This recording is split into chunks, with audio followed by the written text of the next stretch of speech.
2023 Masters on Westwood One. When you're an innovative business, every blinking cursor, every blank page is an opportunity. What will you do with it? Will you make something better or create something new? Our Dell Technologies advisors provide you with tools and expertise to do incredible things.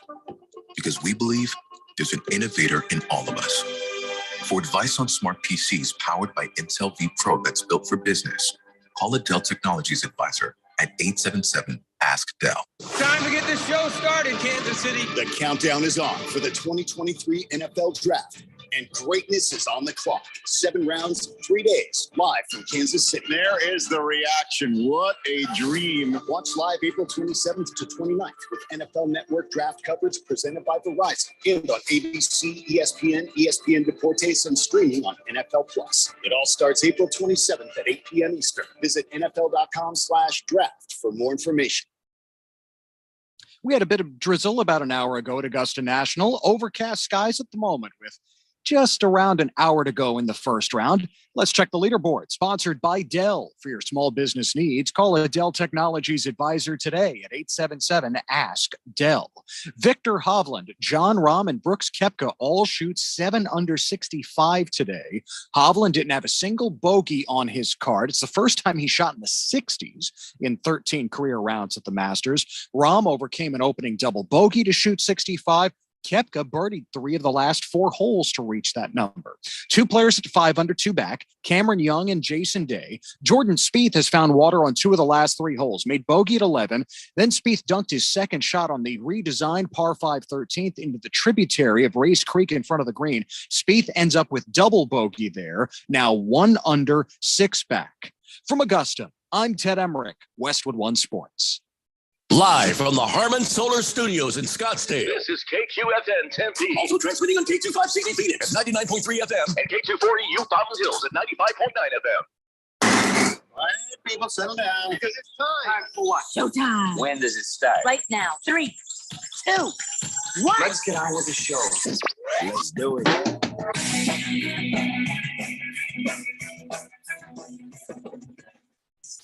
All right, everybody, it's, Thursday here on the Daily Blender. I'm your good friend, your radio pal, Jeffrey O'Brien, alongside not Randy White. Randy White decided to enjoy some opening day ceremonies, at least locally. So he will be back with us tomorrow. Joining us is Ralph from Harmon Solar. Got Keon in the control room there, and you guys are on the Fanatic text line, 888-368-1580. And I got to say, you got a lot of nerve showing your face around here, Ralph. I mean, it has nothing to do with the bet. I just mean in general. You have a lot of nerve just showing your face. Anywhere, really. I got big ones. What can I say? Okay. Well, I mean, you should probably see a doctor about that. Get some ice on that. Get the swelling down. But listen, after I watched that game last night and, was very, very happy about the outcome, I realized something. It's a damn good thing. A damn good thing that the Clippers were able to get it done against the Lakers, because the Suns were going to end up suffering the same test, meaning back-to-back games and travel. And, I don't know if the Lakers traveled with their back-to-back, but the Suns were going to have to travel. And, that was LeBron James's excuse, we're really tired. We had a lunch. It was back-to-back, it's one of them things. And so, back-to-back didn't matter. Y'all got your asses kicked hard by the Clippers. Was there a game last night? Oh, yeah. You didn't know? No. I don't even know what you're talking about. What game? Yeah. But listen, I'm just going to say I'm glad the Clippers took care of business, because I don't know if I was completely confident where the Suns would be, because that game on Friday is closer to the start of the playoffs than what happened last night. And Monty's going to be thinking about who maybe he's going to sit out just to make sure they're good for the playoffs. So I was real nervous. If it got to that point, we might not have seen everybody on deck for the Suns. Keon seemed to think maybe they would be, but man, that's the kind of stuff I didn't want to find out. I didn't want to F around and find out. So I'm glad my previous radio station team was able to take down the Lakers. I feel like you're making excuses for Friday and it's only Thursday. I'm making So- excuses for Well, anything. yeah, The I mean, Lakers, you're setting it up, right? Lakers predictably lost, but whatever Uh-huh. happens on Friday doesn't matter now to me. Well, should we double or nothing for Friday? No, Well, why not? because I just told you. There's no. So you have no faith in your team. What it is Suns don't have as much to lose as the Lakers, Oh, and so I can't guarantee that they're going to come full Okay. force with the Lakers. You know, they might be like, Uh-huh. take care of the light work here. You know, we're more important that we're in fourth position in our playoffs, right. and you know, whatever, Lakers. Are you whatever. hearing this, Keon? I mean, do you see do you hear what I'm hearing? I mean, I'm hearing what you're hearing, but there, Oh, okay. it's not unreasonable. Oh, it sounds like an excuse He's on my machine. side. It's I an mean, excuse yeah, machine. if you think your team's going to be resting, then you can't bet them. Yeah, how's that an excuse machine? All right. You know, would you bet on your team if you knew they had their playoff spot Oh pretty my much God. set and they weren't going to play starters? LeBron would have been taken out of everything the minute you guys made a playoff. The minute it was concrete, you wouldn't see LeBron for 3 months if it was possible. But see, Keon, if the bet doubles, then he can take you as well to the dinner, but he doesn't want to do that. Well, I'm just going to keep my. I'm going to keep So my he's winning preventing safe. you from going to dinner, Keon. That's what you're saying. that's what's happening. I'm just trying to keep, my winnings safe. We didn't Okay. bet for hey, and then we'll go double or nothing. We just bet for this, Okay. and that's where I'm going to draw the line. I'm just trying to help Keon. All right. Well, don't worry about Keon. Keon's got a new girlfriend, so he's fine. Really? Yeah. Anyway, Oh. so Talk about that later. yeah, so the place that we're going to is called the Arrowhead Arrowhead Grill. in Cave Creek. No, it's an Arrowhead. Oh, where's? Hence Arrowhead Grill. Oh, I don't know. It didn't have to be an Arrowhead. Well, you know where Arrowhead area is, right? Yeah, I know where that's at. I just for some reason I thought you said something about Cave Creek, like we were going to have to drive forever. No. I was wondering if I was going to get an address in Cave Creek and just drive all the way up there and nobody's here, and you'd be like, "Oh, sorry, we already ate. See you next time." There is a time limit. So yeah, I mean, I'll give you the address. Don't worry. Yeah, Bruno Baller says, Jeffrey, congratulations on winning the steak dinner. Thank you, Bruno Baller. Do they still have a loaded salad bar and a soft serve machine at the Sizzler? I'm glad we talked about where this was going down before the game, or else, yeah, I'd be lucky to get to a Sizzler. I probably would have been at some all-you-can-eat place. Texas Roadhouse. Berg says, afternoon, gentlemen. Go Diamondbacks. Go Diamondbacks there, Big George. I'm sorry, Big Berg. Sorry, man. Is that bad? I just called the Berg George. Just a little bit because Berg wants to fire Big George. So Well, you know why I said that? Because as I was reading this, where it says, afternoon,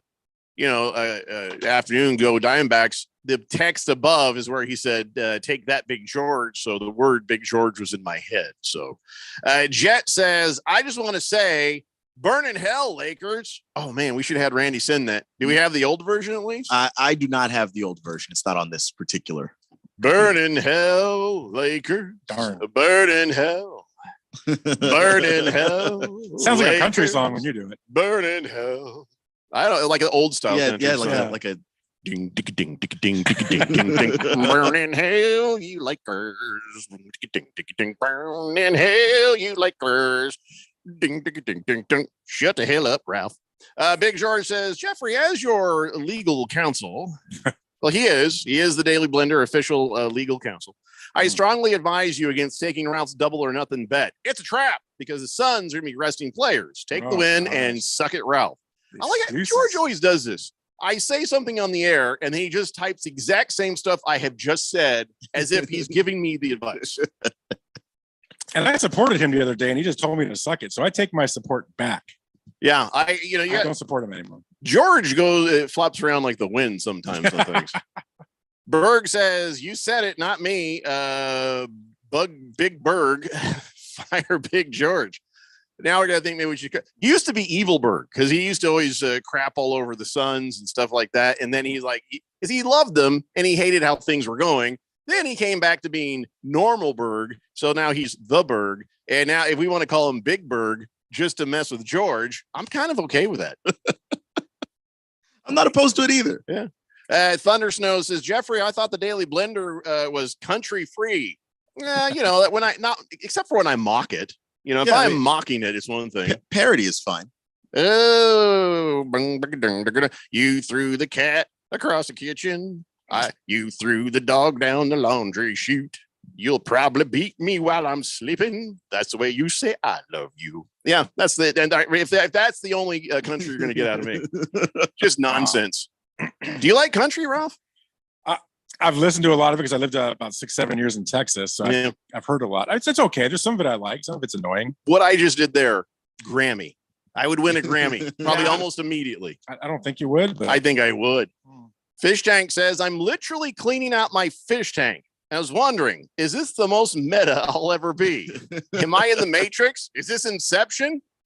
Yeah, Fish Tank. We can't. You're gonna have to see the Oracle for that. We can't answer those questions. So, it is a dream, Fish Tank. It is a dream. so last night, Clippers took care of business handily. Handily they took won care by of business. 5. Oh my! Come on. The They won by end 7, but score just keep did it going. not. They were up by like 20 something there at the end, I didn't see it. I don't know. and it was 7. 125 to 118 at the end. I gotta say, I never felt safe. If that makes you feel better, little bit. I was sitting there watching it, and I was like, it's 3 minutes, and it's like, well, they had 20 points, and they had 12 points, and they had 9 points, and I was just like, don't ever count out LeBron James going 8 bleep, and he did in the second half. He was already having like a full game in the second half, but. So yeah, now they play the Suns on Friday, who they've only won 1 game against this entire season. So Not to use your excuses, but they did look tired. I mean, They definitely traveled the day for it. The reason I actually bet the Clippers on that game because I just you hear thought, that, Ralph? He bet the I Clippers. just thought the Lakers coming off of it's the second night of a back-to-back. They're traveling from Utah back to LA. Overtime game. And it was an overtime game. It's like if you come down to it in a close game against the Clippers, they're rested, you're not. I like the Clippers' chances. Well, let's have a side bet for this Friday's game. I'm not double or nothing on it. If you want to have a side bet, I'll at least give you a chance to get something out of it. Mm. What would you like to like dessert? I don't know. What do you want to bet? Doesn't even have to have anything to do with our dinner. Like a bottle of something, not crazy. I'm gonna think about it. We I could know chill. there's a one of the listeners. I can't remember who the listener was that I owe something to. Also, Yeah, who was that? He had a bet with. Oh shoot, I don't know if I wrote that one down or not. now everyone's gonna say it was them, obviously. But Yeah, we're about to get a flood of texts in here right now. I kind of remember what it was for. So we'll see. Well, I mean, you can get It was you a can very specific bottle of something, wasn't it it? was. send as many texts as you want, but if Ralph doesn't remember it, then it doesn't count. Don't worry, I'll remember it when I see it too. Thunder Snow says, Jeffrey, that is a bona fide hit. You should hire a band, record that thing as a single. I know. I have talent where I just never even knew or wanted talent. But I did a parody of Achy Breaky Heart back in '93 called Icky Sticky Fart. And it was the most requested song on KDKB for like a month. And because I gave it to the morning show over there. And then I remember some people are like, "Oh, you sing country so nicely." I'm like, "You shut your mouth." That was a parody. CK says, "Good afternoon, fellas. Lakers lose. Suck it, Ralph." I think it was Straight Striper, the texter. Oh, are you sure? That's what I have Was it? written down Yeah. here. And Whistle Pig was what was Was it Straight Striper? on the line there. And it was for Whistle the- Pig. I thought it was somebody else. But listen, if you wrote it down, then I believe you. Big George says, Ralph, what's worse as a Lakers fan? Losing to the Suns on Friday, falling 1-3 in the season against the Suns, or going 0-4 this season against the San Diego Clippers. San Diego Clippers. Damn. What is worse, Ralph? I don't have this big hate against the Clippers because to me they always will be the San Diego Clippers. I mean, so They're your little brother in the arena. yeah, I mean, they don't bother me at all. So I'd say probably the Suns. It's like what you think about UCLA. They're just like they're there. Yeah, they're it's just there. nice that they're there, but you're not scared of We them. don't see any of their trophies anywhere, so they don't really bother us. The funny thing is, though, they are in a better position in the playoffs than you are. Like by a game, Hilarious. a game, But by 2 spots though, but a game. Huh. because the Lakers are now back in By- the play-in territory. So But See, they can get right back. You when know they why were. Yeah. that should hurt you when you say by a game? Because you lost 4 to them. That is what Yeah, should but hurt you the most. I disregard the first 3 quarters of the season because it was a different Laker team. This Laker team, the last quarter of the season is very, very good. So, and you can't say they're not. I mean, they're a very good team right now. Do you You got don't, the, you don't want to play them in the playoffs. you got the Gigablast internet thing, Ralph? Do you got the Gigablast? Yeah. Yeah. It sounds like crap right now for some reason. It's like you're doing a Randy impersonation all of a sudden with your internet.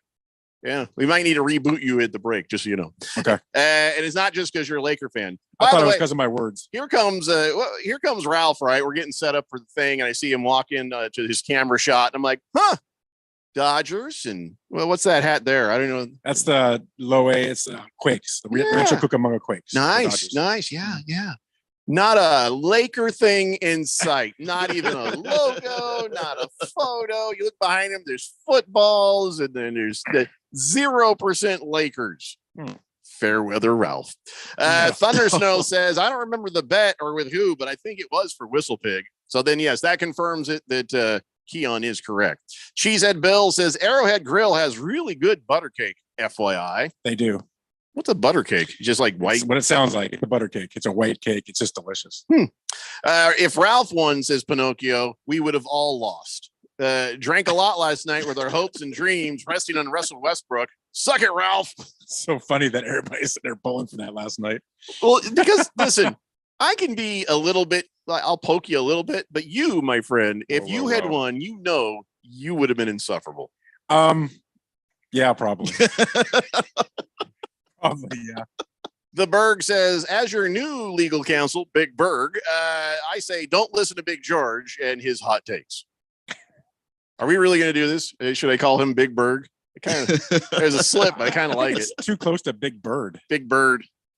Yeah, you might want to rethink that, Berg. So, all right, last night clinched my steak dinner, but last night the Bucks clinched the best record in the league. Which is kind of funny when you look at the best record in the league. Remember when the Suns had like 84 wins? I don't remember what it was, 78, 84? No. Yes, they had this amazing season. And so right now in this year, the best record is 58-22. Seems low, doesn't it? Isn't the best record ever like 72 or 73 by the Bulls? It's 73 Warriors, 72 Bulls. And that's well, where were the Suns? I thought we won like 80 games a couple years ago. I mean, it was like, well, because there's only 82. So It's like 61. It was like it was 93 something. games. Yeah, it was. Suns. It was like where was 64 best record? It was like mid 60s. Okay, it was 62 games and 92. All right, well, I don't know. Hold on. I got it. Oh, 64. I was right. 64-18 in 22. You were right. You said 81. In 2005, it was 62 games, and then in 93, it was 62. So they got 64 games in 22. Yeah, I felt like 84. That's though. okay. I'm just saying. It felt like more games than there are in the in the season. Yeah, there's only 82 in the whole year. Some seasons, it's hard to watch the Suns. It feels like 84-0. So the Bucks are going to be sitting there with home advantage for everything. So Ralph, if your Lakers win, they won't. If the Suns win, and everything goes through the Bucks at home, and that's going to be tough. That is going to be really tough. Although they're not invincible. They are not invincible at all. They have some pretty clear Celtics flaws. dealt them the other day. I mean, when you've got that Tatum and Brown, like it at some point, the Celtics used to be, well, if Tatum and Brown can coexist, they'll be really, really good. Now that not only are they coexisting, they have actually good chemistry. They play off of each other. They do things where they'll make the defense think, oh, this is a Tatum play and it's a Jaylen Brown play, and vice versa. And it's when they're making shots that they're really hard to stop, because who is going to be the guy on any given play that's going to take over? You can't predict it. You really can't. Mr. Pink Eye wants to know if we're going to be going to the movies after our dinner date. Well, here's what's going to happen. Our wives will be there. So what's going to happen is our wives get annoyed with us, and they'll say, let's go ahead and head on home. They'll exchange phone numbers, and then Ralph and I will no longer be necessary to the conversation. That's so what true. I predict. So true. Yeah. Big George says, Ralph, you do realize that with the Clippers win right there, with only 2 games left, the Clippers hold the tiebreaker. So you would need to win the last 2 games of the season. The Clippers would need to lose the last 2 games for you to even leapfrog them.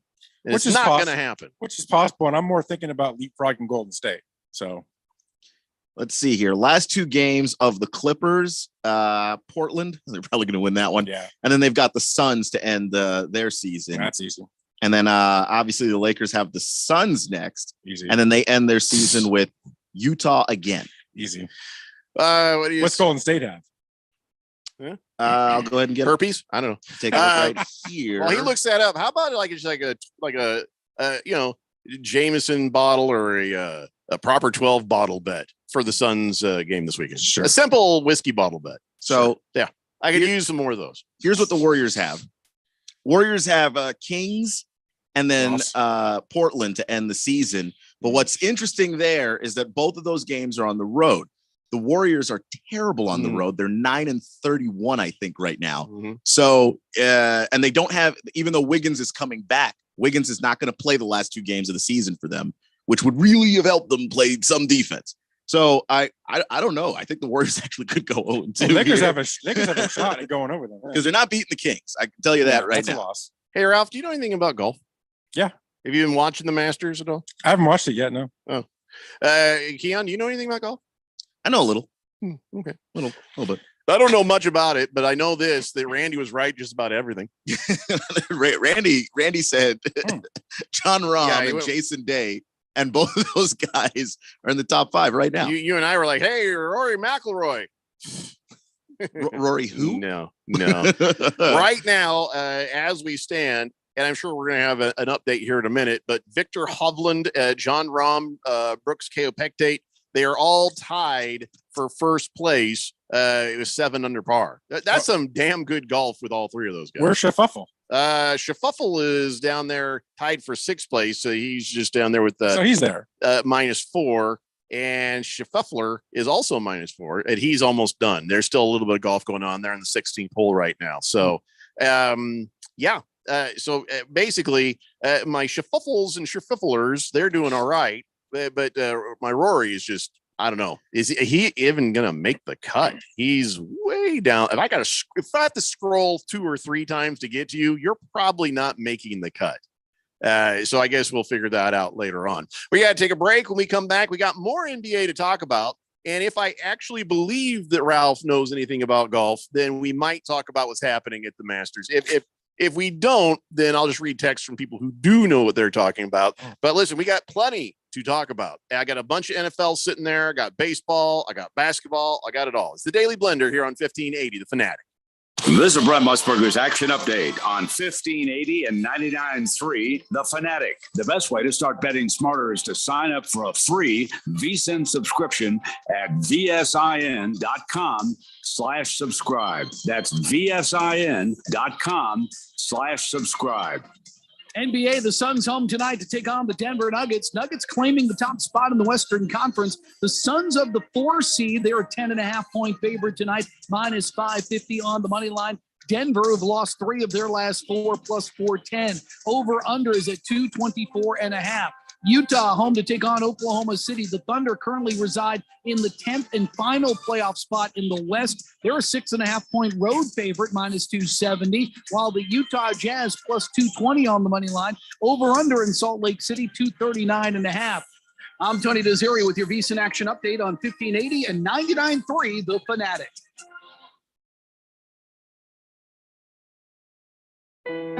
From the Augusta National Golf Club, Westwood One Sports presents this special report on the Masters. I'm Ted Emmerich. Primo scoring conditions today in the first round before the rain and the cold hits the next 3 days. Victor Hovland rolled to a 7 under 65. It was very fun today. Got off to a nice start, obviously making eagle on number 2 and just kept hitting great shots on the front 9 and made some putts. And before I knew it, somehow I was 6 under through 11 and just kind of coast in to 65. So that was awesome. No bogeys for Hovland today. Hovland was the low amateur here in 2019 when Tiger Woods had his epic comeback victory. Tiger and Hovland in the same group today. Woods shot 2 over 74. He's 9 back at the lead. And there's a little international chirp at the top of the leaderboard. Hovland from Norway at 7 under. John Rahm from Spain at 7 under. Brooks Koepka from Florida at 7 under. You're listening to coverage of the 2023 Masters on Westwood One. It's Wrangler season out there. Warmer days, cooler nights, open roads, endless horizons. And you need to be ready in jeans made for the unpredictable. Wrangler, for the ride of life. Shop our newest styles today at Wrangler.com. Doors take us to summers away or winter adventures and afternoon getaways. Your dedicated Fidelity advisor can help you open those doors by working with you on a comprehensive plan to help you reach your wealth's full potential. Because doors were meant to be opened. Visit fidelity.com/wealth. Investment minimum supply. Fidelity Brokerage Services, LLC, member NYSE SIPC. It's Wrangler season out there. Warmer days, cooler nights, open roads, endless horizons. And you need to be ready in jeans made for the unpredictable. Wrangler, for the ride of life. Shop our newest styles today at Wrangler.com. Try leaders atop the leaderboard in this first round at the Masters. Victor Hovland, John Rahm, and Brooks Koepka, all with 7 under 65s today. Cameron Young and Jason Day in the clubhouse at 5 under, 2 shots back. At 4 under, Shane Lowry, Xander Schauffele, Adam Scott, and Gary Woodland. All 4 of those have completed their rounds. Also at 4 under on the course, Scotty Scheffler, the defending champion. Sam Bennett from Texas A&M, the U.S. amateur champion from a year ago. He's playing hole number 17. Also, Sam Burns, who won the match play a few weeks ago in Austin. Burns at 4 under and 3 back. At 3 under, Justin Rose and Colin Morikawa, both done for the day. Tony Finau on the course, playing hole number 16. He's 3 under as well. That's 4 back. Jordan Spieth got wet at 11, made bogey. Got wet at 13, made double. Spieth trying to get it back with an eagle at 15. His putt just slipped past, made birdie there. Spieth is 2 under. From Augusta, I'm Ted Em. Baseball is in full swing. See you later! Walk-off 3-run home run! And we've got the grand old game covered like an infield tarp. How about that? Who's hot? Who's not? We've got the latest news, score, highlights, and info from around the league all season long. It's a camper and it'll go all the way to the wall. We are your MLB hookup. Looking up and it's gone, a home run. Get all the games you can handle on 1580 and 99.3. The Fanatic.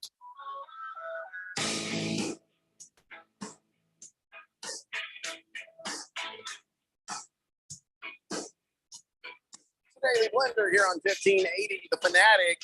Today is National Pajama Day, and I'm like, no, screw that. Today is National Burrito Day. It is actually National Burrito Day, and there's deals at Chipotle. It's probably too late, though. They were giving away 10,000 free burritos. They're posting codes on Twitter. It's one of those dumb things. I mean, the kids will have some fresh diarrhea if they want it, but I mean, all of us, we'll just go buy it if we want. But the Taco Bell, they got a free burrito deal that you got to order through the app and spend $20. Woohoo, I get a free grilled cheese burrito. But listen, I'm sure that you don't need a deal. Just go get a damn burrito. You know what I'm saying? Yeah, you don't need a deal to celebrate National Burrito Day. They're reasonably priced food. I mean, if you can't afford a burrito, how many burritos did Joey Chestnut eat today? He was supposed to. No, I'm serious. He was supposed to do a thing. I think it was like 32 burritos is what he may have done. So anyway, so congratulations, anybody who loves burritos. This is your day. 888-368-1580. Bruno Baller says, we get radio coverage of the Masters on the Fanatic this weekend, don't we? Well, you get updates. We don't have long form coverage, but if you're out driving around a couple times an hour, they'll fill you in on what's happening, just like we've been doing this week. So sometimes we'll have the long form coverage. We just don't have it for this. So that's the statement I will make on that. I did check in on Rory McIlroy because he's Irish, and it was my pick. And he's still way down there. He's on the 16th, and he's 1 under par. Now, let me ask you a question about this. Where is the cut line? Is the cut line thing today, or is the cut line thing tomorrow? How's it tomorrow? It's tomorrow. So he's still fine, but what does he have to do to get back up there if he is going to get back up there? I'm going to take a look at the projected cut line because it's hard to say. The cut line is okay. It's an average. I got this. Golf better. He does have to do that. Yeah. I was going to say that. Yeah. That's the answer. Golf better. Who'd you pick for the whole thing there, Ralph? Did you pick anybody? You know, I like Mickelson, but I know he's not going to win. And I'm Is he playing? Yeah, he's playing. Yeah. He's the 70. I thought he just went to the dinner and danced a little bit. I didn't know that he actually was playing. I mean, he went to the dinner and he bolted, but yeah. The worst thing that will happen is if somebody from the Live Tour wins this, and then all the Live Tour Benedict Arnolds are all dancing around in their shirts at the end. Woof. To me, I like Koepka and I like Schaffel. Mm-hmm. Those are my two guys that I kind of follow a little bit. So I don't even see Phil Mickelson's name on this. yeah, he shot a 71, I think. What? Okay, hold on. Let me scroll up to the 71. Yeah, there he is. He's tied for 26th. Oh, yep, there he is. You're right. He's done too. 171. And I'm seeing the projected cut line at 2 over. 2 over is the line. Yeah. Mm-hmm. Sergio Garcia is currently 2 over. Oh boy. So is Tiger. He's right there. Listen, he's not going to be around much longer to remind us that he has won a Masters. Tiger doesn't need to be around. I know you're talking about Sergio, but Tiger, if he can't walk the course, he shouldn't even be trying this. You know, why do that to yourself? He's welcome to try. I mean, he's Tiger. He can't turn it off. There's no. But the nice thing about it is, look at Tiger Woods right there at tied for 54th. There's a lot of people below him too. He's like right in the lower middle of the pack. So if you can't golf better than a guy who's crippled, you need to go home. Crippled and shot a 2 over. That's pretty good. Yeah. And actually, you'd only dream of having the golf game he has crippled. Exactly. On the back 9, he played a whole lot better. So actually, it's 2 over despite the horrific start to everything. Yeah. I mean, do you play golf? No. Never? I've been waiting for somebody to teach me. Oh. And I kept asking Randy, and he's like, all right. And then, but I always say, I feel bad. Like, Bill's like, hey, let's go golfing. And I'm like, well, I don't want to slow you down. I don't want to be that guy. I don't want to ruin a good golf day for somebody else because I'm an idiot trying to learn. And I do have some natural skills. Back when I was like, back in 94, somebody says, hey, you want to go golf? I'm like, I'll give it a shot. And we golfed the TPC. And it was on a July day. And I hit the pin twice and I had 100. And I didn't realize it was good. I thought they were laughing. They were laughing because it was unbelievable that I hit the pin twice. I thought they were laughing because they were mocking me for being so bad. I almost had a hockey fight right out there on the greens with a couple of guys. I was like, what the hell, man? Why are you laughing? I'm new at this. Why would you? Well, no one cares. I mean, the thing about golf is you go with your buddies and you drink, and by the time you hit the 9th hole, you don't really know what you're doing anyway. So who cares? I just don't want to slow anybody down. No, you don't slow anybody down. You have a good time. I used to golf all the time. I mean, I was about like a 14 or 15 handicap when I was good, but you're crippled like Tiger? Yeah. A 14 or 15 handicap. I mean, that's I don't know what that that's means. okay. That means that I would shoot about 14, 15 over on average. Well, why handicap? Why just keep score? What does that even mean? You're getting called a handicap. So what does that mean though? It's like, so you would be, if I tell somebody I have a 14 handicap on a par 72, they would expect me to shoot an 86. Why do you even say the handicap part? Just say, yeah, I'm bad at golf. I shoot 86. 86 is not bad. All right. Well, then it's just say I'm pretty good at golf. Yeah, no, 100 is bad. So you're saying at any course, you'll be 14 over. Yes. Okay. So which is not really true because there's courses that are tougher than others. So the only time in my life, and I had no idea what I was doing, and I got 100. That was actually pretty good. You have to admit that was good for somebody who had no idea. 28 over and not know what you're doing. I mean, I have a 28 handicap. which spot me 28. It's just the one time you played though, right? Yeah, I've never played before or after. Yeah, so that's not bad. That's what I'm It's thinking. really not. I mean, you should play. It's fun. But the problem is by the time we have this conversation, it's about this time of year, just as it starts to get hot. And then my answer is hell no. Yeah. But if somebody will teach me when it gets cool, I know that a lot of business gets done on a golf course, and I hear stories. Well, that was a heck of a time on the golf course. I'm like, I have no idea. Okay. So, I figure, and my wife, I don't know if you know this, Ralph, my wife, her maiden name is Ballesteros. Yes. Related to the late Seve Ballesteros. Oh, wow. And she is a natural. So it does run in that family, and the kids are natural. So I'm this big dopey guy over here, be like, I don't know, maybe sure. I'll drive the cart. Just whatever you need. So one of these days I will get to golfing, but I just don't want to get in the way. So somebody's got to teach me, and it's going to be slow. The problem is it's addicting. I mean, you start playing and you just can't stop. There are worse things to be addicted to. Nobody's ever jammed a Narcan pin into your leg because you're golfing too much. So no, but they've had to do mouth to mouth because you're so drunk you can't breathe. Listen, if you just want to kiss me, ask. Don't force yourself on me, Ralph. Anyway, so let's get back to before we do, anybody have anything to say about this whole golfing thing? Other than Tiger is about exactly what we thought he'd be and probably should only stick to tournaments where he can ride the cart. Any other thoughts? Well, the thing is with the Masters and Tiger is that this is the golf course he knows better than anybody else. So if he just happens to, like, the reason why he won when nobody thought he could win a few years ago is just he had a really good day, and because of his knowledge of that course, I mean, he just manipulated it. Knowledge of a course don't matter. You could be have the best knowledge of Phoenix Raceway, but if you show up in a Kia and everybody else is driving these race cars, you're not going to win. Yeah, I understand that. Don't even pull out. But for him, Tiger's going to show up because he's like, look, if I have a good run, I'm going to be in this thing. And he's Tiger Woods. There's never been a point in his life where he's been bad at golf. So I don't think he knows how to stop playing. Well, that's fine, but maybe stop playing where we get to see you suck. Big George says he can't help that. What does Sergio think of his performance? George, Randy's not here, so that means Sergio's not here. I don't know if you know this or not, but I'm not going to tell him. just know that Sergio and Dusty Rhodes have the day off. Berg wants us to call him Lawyer Berg. He says Lawyer Berg. Let's go with that. Fire Big George. Jeez. We can have a full legal team. I know that Trump's legal team all hate each other. Maybe Berg and Big George could come together and be the Daily Blender legal team. The only problem is, Berg, I don't think you have a law degree. I'm pretty sure you don't have a law degree. If anyone should join Big George as a member of our legal team, it should be Hookem Hadi, who is actually a lawyer. Yeah. I mean, a Blender legal team probably doesn't really have credentials. So no, George used to work for the prosecutor's office, and Hookem Hadi, she's an actual lawyer. The problem is, though, if we hire her to the legal team and continue to call her Hookem Hadi, she's going to immediately turn around and sue us for sexual harassment. So I don't know if that's, even though she came up with the name for herself, I am wary. It's your fault. Yeah, I'm wary. She doesn't seem like the type. They never do. 888-368-1580. All right, so listen, let's we're done with the golf thing. We'll let the I have talked all the golf that I know. I don't know any golf, Ralph. I think Koepka is going to win. That's my prediction.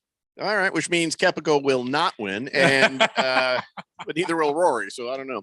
All right, so let's get back to the NBA. Now the Mavericks, they had a little hissy fit. And I'm not sure I blame them because there is some effery going on with this thing, man. So Keon, explain to them what happened there. It was about 14 minutes left in the game, and tell them what happened. It was kind of like, maybe we should stop and do a do-over on this because something did smell wrong. Yeah, it was absolutely screwy. What ended up happening was the ball was basically, the official said that it was Mavs ball, your ball. We go to the commercial break. Yep. The referees changed their mind. They look at some things. They go, you know what? This is actually Warriors ball. We'll give it to Golden State. Right. And they forgot one crucial step in the entire process. They forgot to tell the Mavs that the Warriors now had the ball. So the referees are standing there, and there's just a group of Warriors players standing there, and they're not being guarded by anybody. Yeah. And the referees, the Mavericks are at the other end going, well, give us the ball now. We're ready. And they give it to the Warriors, and the Warriors inbound and get a free dunk. Uncontested dunk. Yeah. Which obviously had the Mavericks mad, and I can't blame them. They should have stopped everything, said, okay, this is here's a reset the clock to where it was. Let's do it right. That's what they really should have done. They should have, and they did not do that. I think NBA officials are some of the worst at when they make a mistake. Dirty gamblers. Somehow going back and fixing it. I think in other sports, it's actually a whole lot more flexible. The NBA does not have that, and the officials are not interested in undoing. But that was so glaringly, obviously wrong, and so glaringly, obviously their fault. Like the Mavs didn't do anything wrong. You can't blame the Warriors. The officials gave them the ball. They did what you're supposed to do when they give you the ball. The referees have to fix their mistakes. So tell me now, why would the NBA deny the Mavericks protest?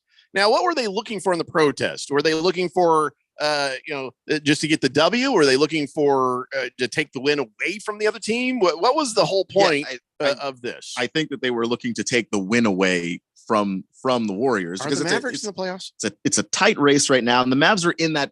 They're trying to play into the play-in area right now. So that could have had an effect on them. It absolutely could have, yeah. Okay. Well, how many points did they lose by? Well, that was the thing. At the time that it happened, they were ahead. And they were ahead for a couple more minutes after that, according to Keon. So the NBA is saying it didn't have any real impact on the outcome of the game. But see, here's the thing. Those are moments where things turn around. So you can't say definitively it didn't have any impact. This is where we need our legal team to step in and help out with this. But seriously, it's the same thing with cheating, Ralph. I always say this.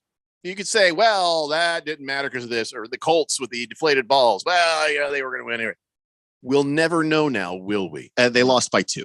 You will never know now. So that's different. And they lost by 2 at the end. So that makes a difference. Yeah, the NBA did not listen to them, though, because it was 14 minutes left to go in the game, because they did have the lead, because they were able to actually maintain that lead for a couple more minutes before losing it. Momentum can change. Yeah. And at the end, it was a 2-point difference, which was that dunk. So, yeah. I mean, honestly, I'd want to feel bad for him, but Mark Cuban's such a tool. I don't know. So I'm glad they lost. No, that's a good point. I don't mind seeing his face. He always looks like he smelled the fart anyway. You know what I mean? He has that kind of face. So that's fine. I'll just leave it that way. But Mavericks have been denied. Straight Striper is on the text line, says, I tuned in, fist bump, and I appreciate the bet. Ralph, please drink that whistle pig with the fellas at the studio. Thank you, Lakers. Wait, I thought Ralph lost that bet. Yeah, so you get the bottle. So he's saying is, don't worry about it. Buy the bottle, but drink it with us, is what he's saying. All right. So he's saying that the drinks are on him once again. It's not thank you, Straight Striper. Was it Straight Striper? Straight Striper. I get confused. No. I'm talking about something else.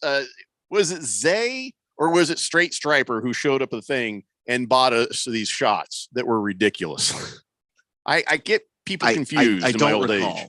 Well, I'd say Straight Striper's a classy act. So yeah, I will agree. Right there, act. Drinks are on him. So thanks, buddy. Waldo says Tiger Woods should have Elin chase him around the golf course with a 9-iron. No cart needed. Yeah, he might be a little more speedy, but he wasn't so speedy the first time around when he got clocked. So probably end up with another shattered skull. And of course, him running around when it's actually time for him to hit the ball, is he going to be more or less tired? Just Tiger, hit the ball in the middle. Robert from Surprise says the Diamondbacks should have a good year, finishing just below 500, 80 wins, 82 losses for a solid third place in the National League.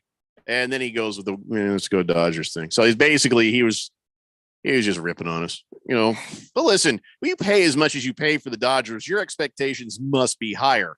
But then take a look at how well the Diamondbacks are doing when nobody imagined they would do that well. I still don't believe they're doing as well as they're doing. Give Randy some credit. Randy did. Randy didn't think they were going to be obviously division winners. Randy drinks a lot, but he also watches a lot of Diamondbacks baseball, and so he was like, "Look, there's some guys that are promising young players who are going to probably, win them some games that they would normally have lost in the past." Not looking forward to this next round of Dodger games, though. I'll be honest. We split it with them on the last one. The Dodgers have some injuries right now. So the excuses, like you're. No, I'm saying they can take advantage of that. And maybe get a couple wins because they do. A couple pitchers are out. Everybody was injured when we played you last. Is that what you're saying? Everybody was injured. The bullpen is so they're using a secondary. We don't even have a bullpen. But we're using a secondary bullpen right now. So we have a couple guys that are hurting us. We're using our primary bullpen, and it's our primary bullpen wishes they were your secondary bullpen. I'm trying to be nice. I understand, but we're being realistic. If you guys lose this, there's problems with the Doyers. By the way, the Diamondbacks are 3-3. Doyers are 4-2. It would be nice to see that get evened out, but I am making no bets and I have no expectations, Ralph. Yeah, you guys are supposed to win this. It's the best way to watch the Diamondbacks. Tonight you got Dustin May, so I don't see that happening tonight. By the way, I think we're gonna have to ban Keon from watching the Nationals during the show because he got all kind of depressed there for a minute earlier. Oh, it was during the commercial break, though. Doesn't matter. Yeah, I just like 1-5 pulled it together. Yeah, it's functified you, man. You're just not happy with your Nationals. Yeah, I'm fine. I'm just in the moment, they are upsetting to watch because he started knocking over monitors and he's got to be used to it though. I mean, all his teams do that. So not the Nationals. Actually, they've been the one team that didn't do that. Stop it, but Ralph. But now they're all the same. Ralph, he's going to start tearing crap off the wall again. Come on, Oh my The God. stuff he's got behind him needs to come down. I So mean, it's- can I tell you something? I don't even shut your face. Like, I was looking at the lineup today and I was like, man, I don't know 75% of these people. Who are these guys? Neither do we. Just a bunch of randos on the roster. That's the Nationals. All right, we have to take a break. When we come back, we got some gambling to talk about. It's a Daily Blender here on 1580 The Fanatic. Are you a planner? Do you like to plan ahead? Then, of course, you already have a plan to call Harmon Solar, right? Bruce Jacobs here. It should be at the top of your list to get solar now and enjoy huge savings next summer, up to 85% on your monthly bill with zero down and no payments for 12 months. Then you can plan what to do with all that extra money. Harmon Solar is a family-owned, women-owned, local company that uses top-of-the-line equipment. Call Harmon Solar 800-281-3189 or go to harmonsolar.com. We see them every day. People driving, using their phones. There's the sneaker peeker or the fast scroller who can quickly become the fender benderer, the got a ticketer, or the driver who killed someone. Pay attention or pay the price. You drive, you text, you pay. Paid for by NHTSA. Let's be real. Mopping is a hassle. You have to fill the bucket, pushing a wet, heavy mop around, then cleaning the mop when you're done so it doesn't grow bacteria. A hassle on top of a hassle. Try Swiffer Wet Jet. With Swiffer Wet Jet, you start with a fresh pad and cleaning solution every time. And when you're done, you just toss the pad. Swiffer Wet Jet, the faster, easier, cleaner way to clean your floors. The Masters returns to 1580 and 99.3 The Fanatic, presented by Kasai Japanese Steakhouse. There it is. A win for the Ancients. Listen for updates from the Masters throughout the day with live look-ins, highlights, and the latest news and info from Augusta. Is it his time? Yes!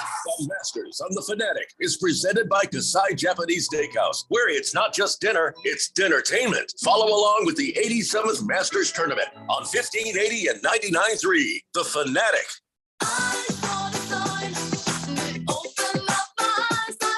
Dazzling decal on Daisy's Donuts window. Bold banner at Barry's Barbershop. Prominent poster at Penny's on Park Place. This is your sign. Well, signs. To try Staples and see the difference. Get $15 off signs, banners, and posters when you spend $75 or more. From Staples, and I couldn't miss it. Ends 4/15. Visit staplesconnect.com/printbig for details. I'm Matt Damon. I'm Zachary Levi. I'm Uzo Aduba. Join Major League Baseball and Stand Up to Cancer as we stand in honor of all loved ones affected by this disease. Visit standuptocancer.org/MLB. Stand up with us. Professional announcer here, and I'd like to get real with you for a moment. All across the country, and even in our own town, there are people who have to go without, perhaps even you, having to go without hearing all of our shows. It's tragic, but there is help. Just listen to our podcast wherever you get your podcasts or at 1580thefanatic.com.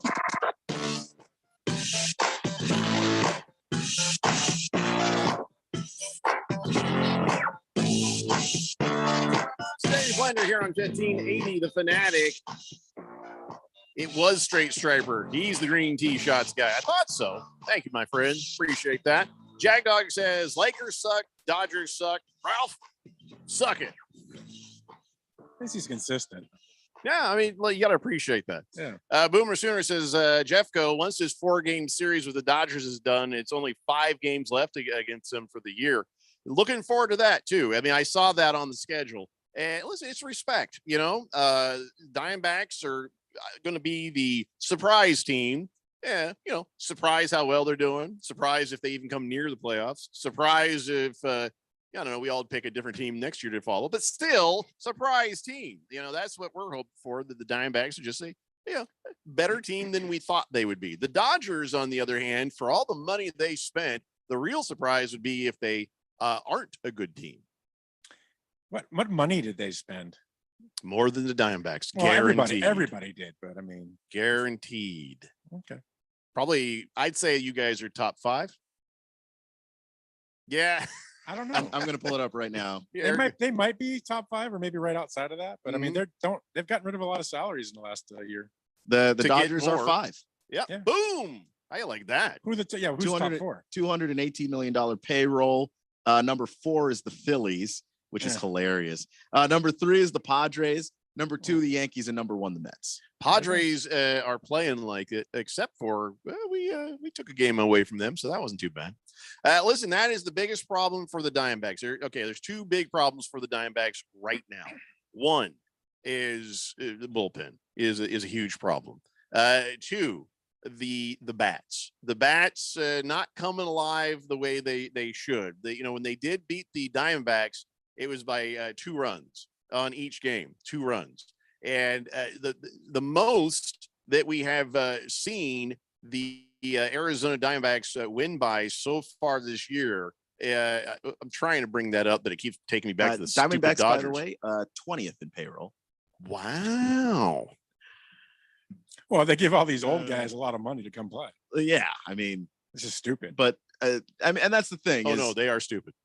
Yeah, well, I don't think anybody's going to argue Yeah. that. I don't even think it's an analysis thing. I just think And they're actually, so cheap. They keep trying to get discount options. Their 3 wins are all by 1 run, aren't they? 2-1 against the Dodgers twice, and I don't know if they beat the. No, we beat the Padres 8-6 So 2 runs. Okay. the other night. So what'd you say?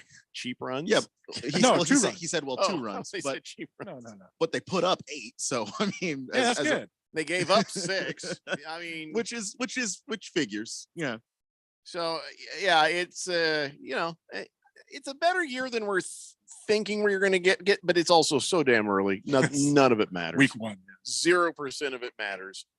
Taco Kenny says Lakers and Dodgers do not suck.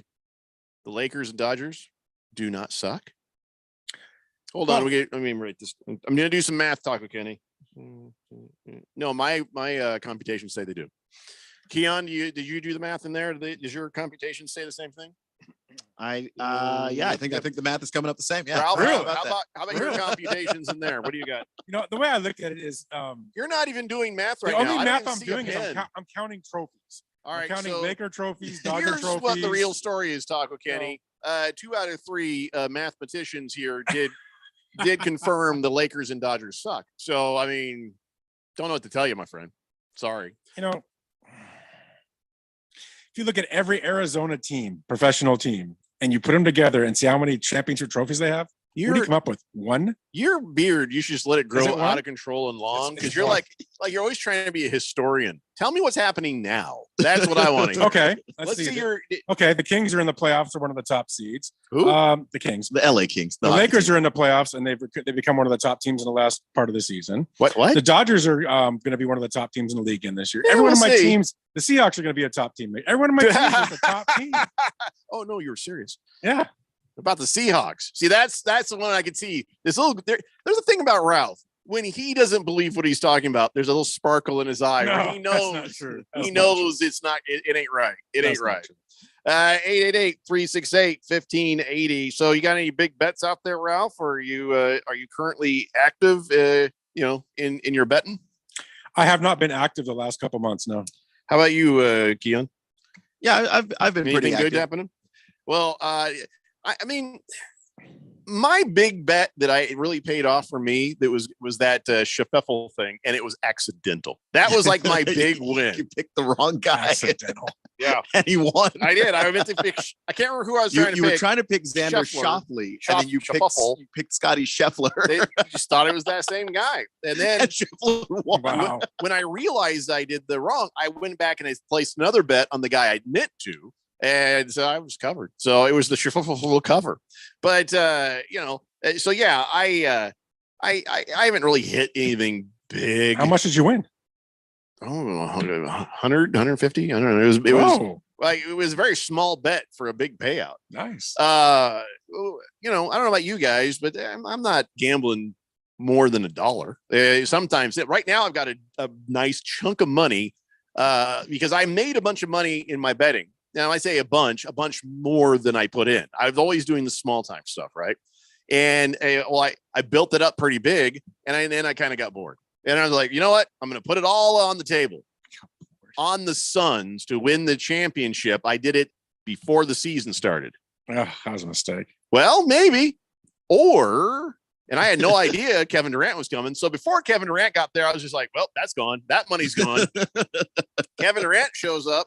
And now they're offering to buy me out. You know what I'm saying? So What were your odds? Do you remember your odds? I'd have to go look it up. It was plus 6,000 or something. I can't remember what it was. It couldn't have been that long of a shot. It was. I can't remember. Maybe it was plus 1,000, but I know it was kind of chunky. It was a nice chunky bet that's gonna rebuild. My coffers in my DraftKings account there and FanDuel as well. I just pushed all the chips in. And I'm like, let's see what happens because I got more money. That's some smart gambling. I got more money. What I might do is because, I'm so good at the NFL picks, I might try to figure out how to do that. But I've always been scared of that because I think, well, if I do this, then I won't be good at picks anymore. Well, because you can't change your picks after the game starts like you do with the NFL pick'em. You can't change your no, picks not as the on admin. ours. You can't do anything. No. Oh, I'm just saying, stop you it! Can't change your pick. I've never done that. And I don't think you can. I don't think you can on Gridiron. Yeah, Games. it's locked in for everybody. It's not like Jeffrey coded the platform. We're using another. Oh, by the way, Ralph, I'd like an investigation to happen. I say my picks out loud And every then they're always week. different. No, they're not. The only time they're different is pre-game when somebody gets hurt or something. And we've even said that on the air. You always come back and go, I changed my mind. Nah, do that a lot. Which you're allowed to You're do just jelly. before the games. You're just jelly. Or at halftime. Well, it's like, Well, I'll admit if I screw up, I screw up. But on this, I just never had a big payout yet in all this year that I've been gambling. How long have I been gambling? Like a year? Yeah, I think it's been like a year. How long has it been legal here? Well, just a little over a year. Yeah, okay. It hasn't been that long. So I'm hoping the Suns pay off for me because that I just haven't had that win, that one juicy win where you're like, Did you ever have that, Ralph? I mean, I guess for you it's just when you fooled your wife into marrying you. Well, that too. But I was a big gambler when I was younger. I mean, like a lot of money and a lot of gambling.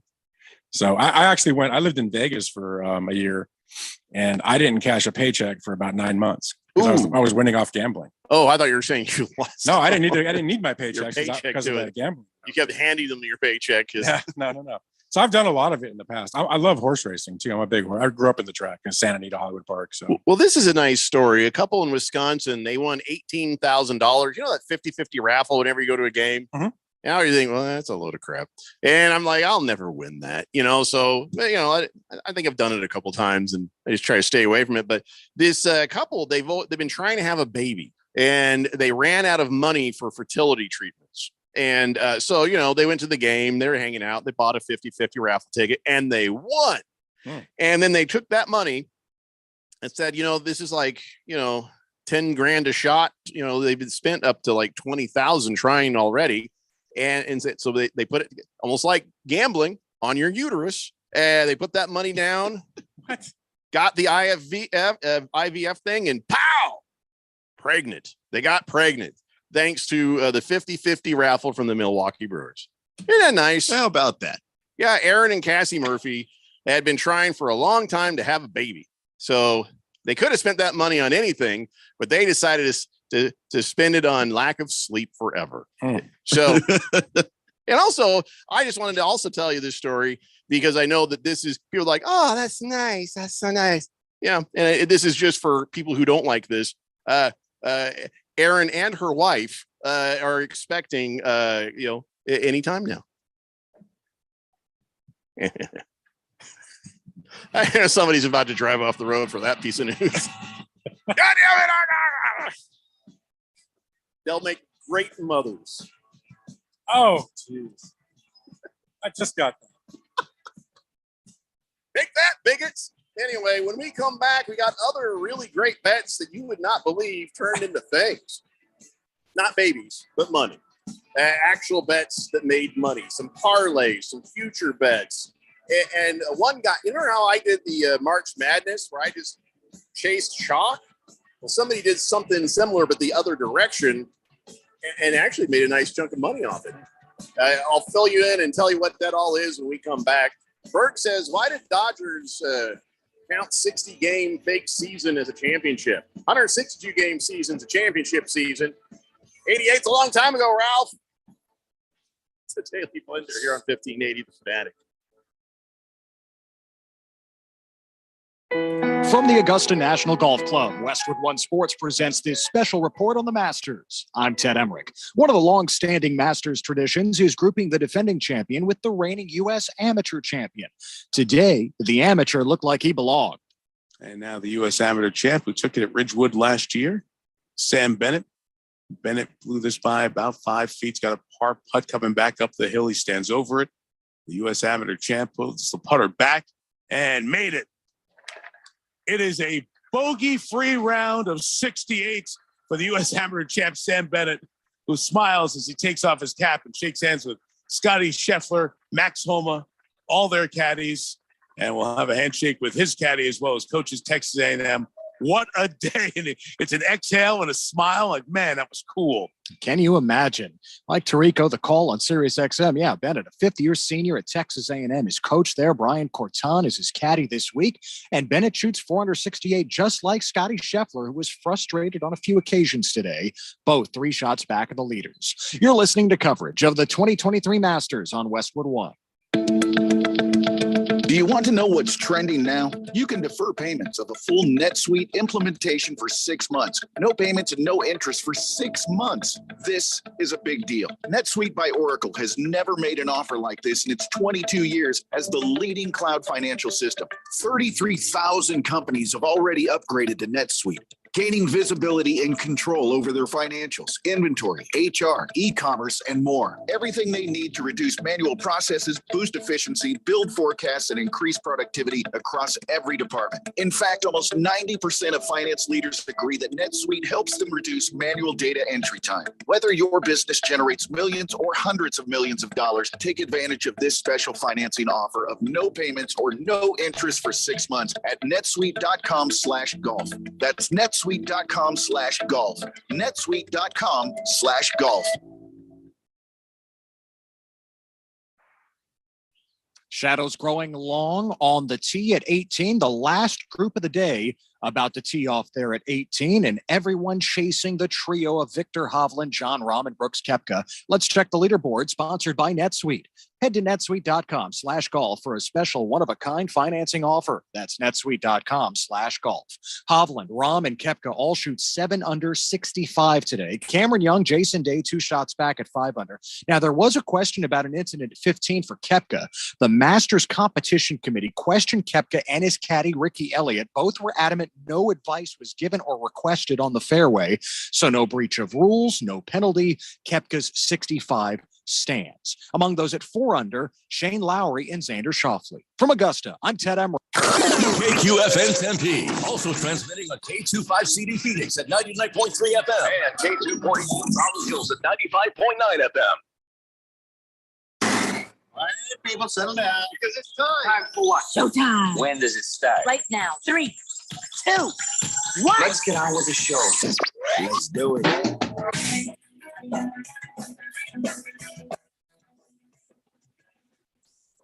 All right, everybody, it's 4 o'clock here on the Daily Blender. And your good friend, your radio pal, Jeffrey O'Brien, not alongside Randy White. He's out at a game.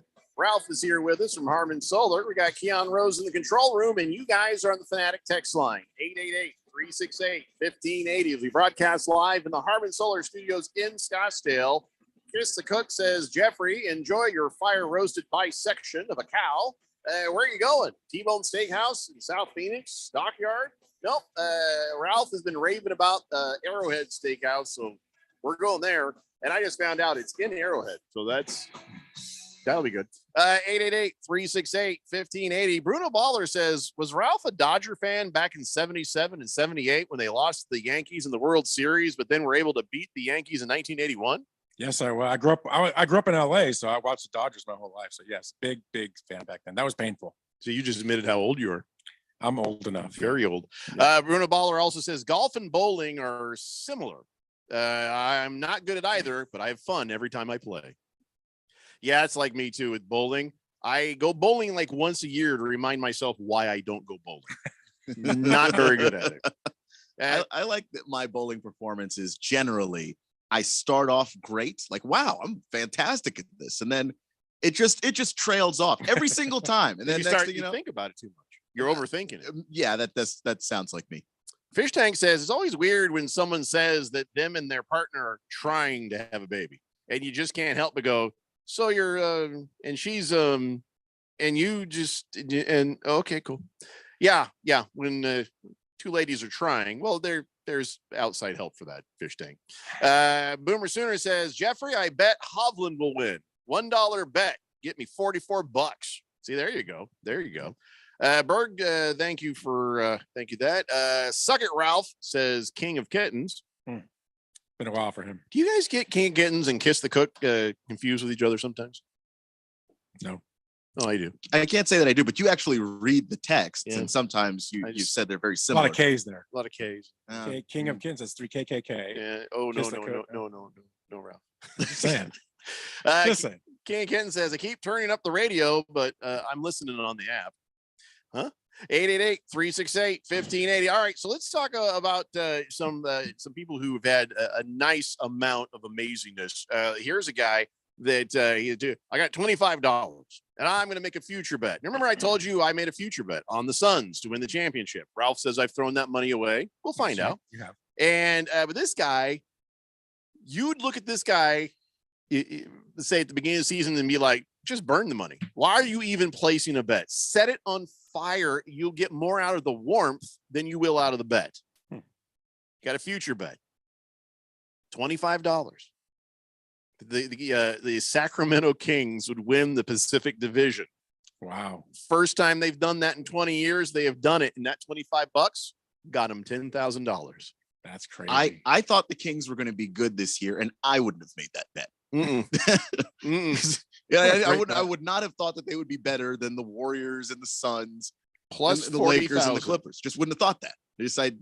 That's awesome. What a great bet. Yeah, I mean, listen, you tip of the hat, but I also hate them. It's kind of like somebody wins the lottery, and I'm like, good for you. God damn it, why wasn't it me? I hate you. But this guy here, he, and you're like, well, $25 bet. But what if he just took $25 and put it on a bunch of teams like that? He might lose a few $100 over here, but he just won 10,000 over there. So maybe you should do a couple of $25 future bets, and it's not a bad idea. See if something pays off. Hey, Keon could have done that because he had foreknowledge. He's like, I think the Kings are going to be kind of good now. Yeah. So he could have actually said, yeah, that one's maybe that one was plausible. It was plausible. The Warriors are the defending champs. I thought the Suns were going to be pretty good. The Lakers got better over the year, and I never bet on the Lakers. I thought the Clippers were going to be solid too. I figured they'd finish in the middle of the pack. I didn't think they'd be first. He just admitted the Suns aren't good. The Lakers are the worst team that's supposed to be good. What is that? The worst team that's supposed to be good? You were supposed to be good with all these star players. No, you stink. I bet you their odds were pretty high at the beginning of the year. Oh, listen, when I first heard, oh my God, this is when they had Russell Westbrook. Oh my God, here comes Anthony Davis. Oh my God, they got LeBron James. It's just like, forget it. Don't even show up for the games. They're going to win. And they won a championship. I know. We all know in COVID, shut up. What does that matter? You and your COVID championship. Wait, hold on. I got to polish my COVID trophy over here. Okay. That's a euphemism. I don't need to see. Just mute your camera. So anyway, so this one guy, he's like, all right, I'm going to try something here for the March Madness. I'm going to try something. And shotgun blast betting is what I call it, because that's what we were kind of talking about with the future bets for the NBA. Well, this guy is looking at the NCAA March Madness bracket. He's like, all right, so 67 games all across the board here. And he's like, what should I do? Of course, Jeffrey O'Brien, I thought, because I just ran out of time for something fun, I was like, you know what? I'm just going to pick the best seed in every game. I'm going to pick whoever has the highest number. Boom, boom, boom, boom, boom, boom. I had all number ones in the Final Four. My bracket was good for a minute and then done. I mean, that's fine. I wasn't expecting to win the bracket challenge. This guy went the other direction. He bet $100 on every bracket underdog. He went the other way. Wow. $6,700 he bet. $100 on every single one. And at the end of it, so now he has a $6,700 investment. He came out $1,900 on top. I mean, this is the year to do that. Yes. This is the year to do that. That wasn't no means a safe bet. He could have lost all of it. We had 16 knocking off one. We had multiple 15s taking out twos. I mean, that was, I mean, this, if you were going to do it this year, the year where there were no number one seeds in the Final Four, this would have been the year to do it. That's a cojones bet right there. And mathematically, and I did the math in my head, so I'm sure you nerds can correct me if I'm wrong. That's roughly a 28% return on his investment. And that's better than the bank, right? So 67 games, 24 wins, 43 losses. As it all went, betting $100 on every underdog, he made $1,900. That's awesome. It's not bad. Don't think that is a repeatable instruction. No, because this guy got kind of lucky, to be honest. Yeah. And here's another one. How parlays. Radio Ron. Oh, he loves a good parlay, and he is good like once in a while. His son is good like all the time on the parlays. But anyway, so you hear these parlays, these in-game parlays, different sport parlays you can combine. It's like, let's see, Chiefs to win the championship and Serena Williams to take a crap on the court, or I don't know. I mean, whatever they bet. But so this guy, he had a lot going on here. So, and it paid off. He had UConn at plus 3,500, along with under 46.5 in the 49ers Eagles AFC championship game. Had the Chiefs to win the Super Bowl as a money line bet. Chiefs getting 1.5 points in the Super Bowl. Chiefs getting 3.5 points in the Super Bowl. And he bet this. He made 4 different wagers on this, $10,000 each. So $40,000 investment. He made $2.638 million. Wow. What an insane grouping of things to parlay. Yeah. Though. It wasn't a stretch on the Chiefs. Yeah, I mean, that's not a stretch. But UConn, this means he bet UConn to win the championship at plus 3,500 last year. That way back. I mean, yeah, I mean, it's Insane. like January. There was no way that you could have known then that UConn was a championship. The tournament was fixed. Team, I just $2.638 million. I mean, that sounds Back to the Future-ish. I mean, did he have a book or something? Yeah, I mean, because what would make you think I'm going to pick UConn of all the teams? Right. I mean, he had a book or something. Well, his name, Biff Tannen. Yeah. Oh, there it is. There it is. My God. I mean, that's crazy. That is just, I mean, and then to be so confident in that bet last year that you doubled down, tripled down, quadrupled down in different places just to make sure you got your bets in. That is some very specific. You're right, Ralph. This dude's a time traveler. Yeah. No, That is just a bonkers combination of things. You have to know. You'd have to know, right? Yep. Like you can't. That's not just a guess. Like if you get, sure, one of those I could grant you. Here's how you know Keon is not a time traveler. Will I suck at parlays? No, Will Halitosis. Oh yeah, it was one of your guys you chose to win the Masters. He didn't even show up in the car. I just bet him to finish top 10. I didn't pick him to win. You think Kevin's gonna win? Nah, he's out too. He never showed up. He was here on the first day. Nah. So who was on Kevin? Nah, was that you? No. You were on, okay. Was that Randy? Randy mentioned him, but that wasn't one of his lead ones. Randy was very big on John Rahm, who is winning. So, Mr. Wilbur says gambling problem. Need help? Call 1-800-NICE-BET. No, it's next step. Yeah. CK says, Jeffrey, we know Ralph's delusion knows no bounds. Jeez. Yes. Could you please tell him that his 1990 Little League participation trophy that he's polishing, that's what that is. Kiss the Cook says, yeah, Ralph, Lakers odds were high at the beginning of the year, just like you. Well, the Lakers were plus 1,800. So decently high, but not too bad. But not like, they were projected to win everything. Not that they're going to get in the third round like they will. Suns were plus 1,000 preseason. I'm really bummed out that we forgot to get. I've got the copy of Burn in Hell Lakers Shut the Hell Up Ralph. Did you know he re-recorded that? I didn't know that. I'm going to forward that email to you, Keon, so you can at least play it. Because I just feel like with Randy taking the day off, I feel like that's missing in our lives right now. Jeez. Parlay J says, "Hey, can I get a beer, boys?" We can probably get you a beer. Keon, can you get this man a beer? Sure Let's see. can. Bruno Baller says, "So Ralph must remember when the LA Kings had Lakers colors." I do. The purple and gold. Yeah. Back with Mario Lessard and Marcel Dion and all those guys. Charlie Simmer. So I was watching the last time the Lakers and the Suns played, and my wife walks in the room. She's like, "What the hell?" She said, "They can't be wearing purple. That's the Suns colors." Like, honey, we need to talk. Yeah, it's about that. Your wife's not a big basketball watcher. No, not really.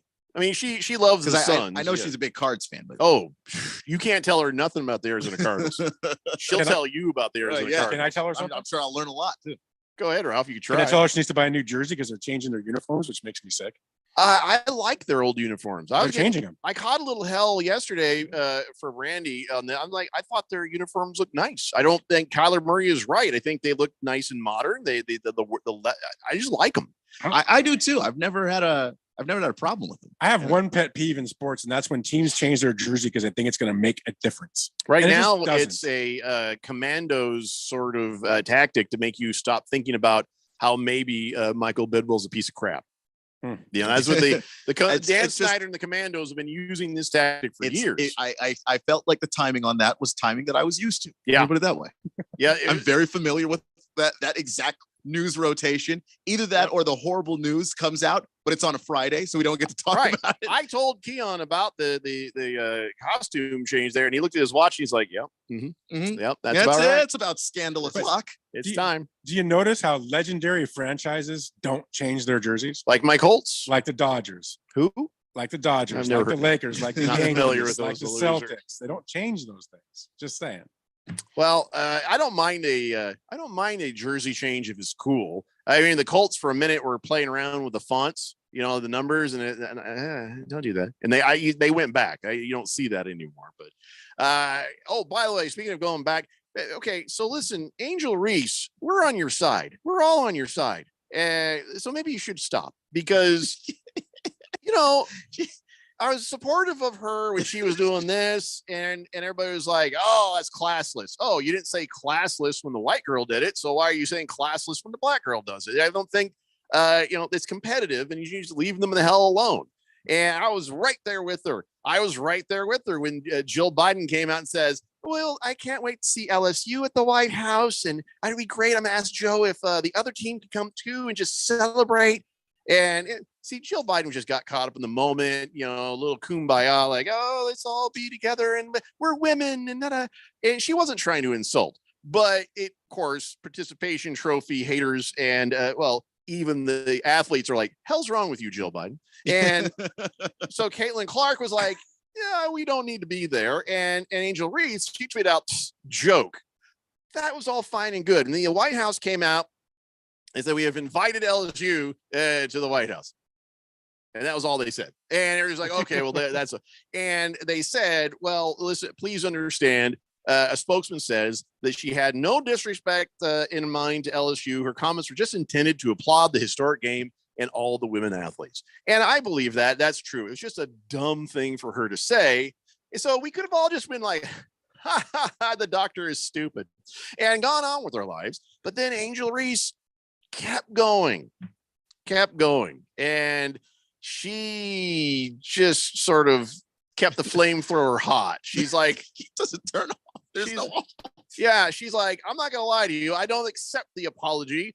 There was no apology. There was an explanation. I don't accept the apology because of you said what you said and I said what I said. And like, you can't go back on certain things you say. It wasn't like she said an unsayable thing, Angel Reese. She was caught up in the moment and she was trying to be inclusive. And yeah, the optics weren't good. LSU is a predominantly black school team, and a lot of crackers on the other one. And I mean, they are Iowa, so it doesn't look good. You're like, instead of just celebrating the team that wins, you're like, "But the white girls should be there too." So I mean, I get the kind of optics, but it was explained and it wasn't meant that way. And I think we should all just be done with this. And she says, I feel like, she's like, "Let Iowa go to the White House. We'll go see the Obamas." Oh my God, man. Come on, Angel. The thing with Angel Reese is she very much has that mentality that's very Russell Westbrook-ish. The chip on her shoulder is enormous. She feels like she was overlooked basically her entire life. And now that the cameras are here and the microphones are here, we're all hearing the inner monologue of Angel Reese and the things that she's been gracious all the time. I don't know that she has that. Yeah. But I mean, she's just showing who she really is. She's a young, dumb person. She should just shut the hell up. I mean, to be honest. I'm with you the entire way, Angel Reese, but that is like, okay, stop now. And I saw her, stop. And I was like, where did that quote come from? She was on the I Am Athlete podcast with Brandon Marshall, and because it's a bunch of athletes sitting around, there's less filter than usual, and he finds ways to poke people to get them to say the most extreme thing that they're gonna say. And she's got that, she came from where people would describe as the hood, and so for her it's just like, no, I mean, there's no off to that level of I did what I had to get out of there. There's no turning that off. That it's just you can lose goodwill very quickly if you're not careful. You can, and she's close. Yeah, because all the people who are supporting her, like, whoa, kind of thing. And I'm not a fan of the Bidens or Joe Biden or anything, but I still think you got to respect that person. She had no ill intent in that. No, I mean, come on, man. Grandma had a microphone in front of her. Dr. Grandma, I'm sorry. Had a microphone in front of her, and she just was like, I love everybody. That's all it was. It wasn't like, congratulations, but I also like white people. So can they come? It wasn't that. It wasn't that. Okay. Have some crackers with your soup, I guess. Oh my God. So hopefully somebody put an arm around Angel and say, come on. I was kind of hoping it'd be her coach. Just like, hey, look, we've got the moment. Everybody's with us right now. You can stop being the underdog. You're not the underdog anymore. You're literally a champion. Yeah, act you've like a champion. already won. Take it easy, man. Take it easy. But there's sometimes like Russell Westbrook will do stuff and you just go, dude, chill. People actually agree with you here. Just kind of back off a little bit, man. Russell Westbrook is the kind of guy who get a $300 million contract and say, son of a bitch, they didn't validate my parking. What kind of crap is this? It's a Daily Blender here on 1580 The Fanatic. From the Augusta National Golf Club, Westwood One Sports presents this special report on the Masters. I'm Ted Emmerich. Victor Hovland, John Rahm, and Brooks Koepka setting the pace in the first round, all firing 7 under 65s. Cameron Young, the PGA Tour Rookie of the Year last season, not too far behind with a 5 under 67. I think I played well. Today was going to be, I think, harder hole location-wise, just knowing that the weather was going to be nice today. So yeah, I'm really happy with my start. I think I executed our plan quite well. And anything under par out here is always good. And under par was a must today with that rain on the way. Young and Jason Day are 2 back at 5 under. With storms in the forecast tomorrow, Augusta National announced they'll move up the tee times by a half hour. So the first group goes off at 7:30 Eastern tomorrow morning. You're listening to coverage of the 2023 Masters on Westwood One. Without the ones like you who work tirelessly to keep things running, everything would suddenly stop. Hospitals, factories, schools, and power plants, they all depend on you. No matter the weather, emergency, or time of day, you're the ones who get it done. At Grainger, we're here for you with professional-grade industrial supplies. Count on real-time product availability and fast delivery. Call, clickgrainger.com, or just stop by. Grainger, for the ones who get it done. Time to get this show started, Kansas City. The countdown is on for the 2023 NFL Draft, and greatness is on the clock. 7 rounds, 3 days, live from Kansas City. There is the reaction. What a dream. Watch live April 27th to 29th with NFL Network draft coverage presented by Verizon and on ABC, ESPN, ESPN Deportes, and streaming on NFL Plus. It all starts April 27th at 8 p.m. Eastern. Visit NFL.com/draft for more information. 18 holes complete at the 87th Masters. Victor Hovland, John Rahm, and Brooks Koepka lead at 7 under. They got there in different ways. Let's check the leaderboard, sponsored by Granger. Granger has supplies and solutions for every industry. Visit Granger.com. Hovland shooting a pure bogey-free round of 65. Rahm fell on his face at 1 with a double bogey, then played the last 17 holes in 9 under. Meanwhile, Koepka birdied 3 of the last 4 holes to reach that number. So those 3 at 7 under, Cameron Young, Jason Day at 5 under. At 4 under, Shane Lowry, the Open champion from 2019, Xander Schauffele, Adam Scott, Masters champion 10 years ago, former U.S. Open champ Gary Woodland, Scotty Scheffler, the defending champion here, and also the U.S. amateur champion from a year ago, Sam Bennett, fifth-year senior at Texas A&M, is 4 under par, 3 back, and so is Sam Burns. Tiger Woods, 2 over 74. He's 9 back. Woods trying to make his 23rd consecutive cut at the Masters, which would tie the record. From Augusta, I'm Ted Emmerich. If you're not spending every waking moment checking us out online, oh, You better have a good excuse. yeah. We've loaded up our website with the stories, pics, video, podcast, commentary, and more. The kind of stuff you love. Hey, it takes a lot of time to post all this junk. And you'll love every bit of it.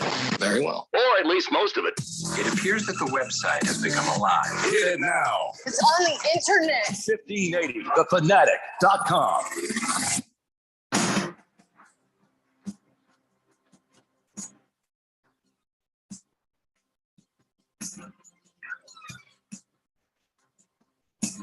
Today's Blender here on 1580 The Fanatic, and I think you've noticed that I have not previewed or promoted any play-by-play or any games or anything because, after all that March Madness we did, Radio Ron's like, enough!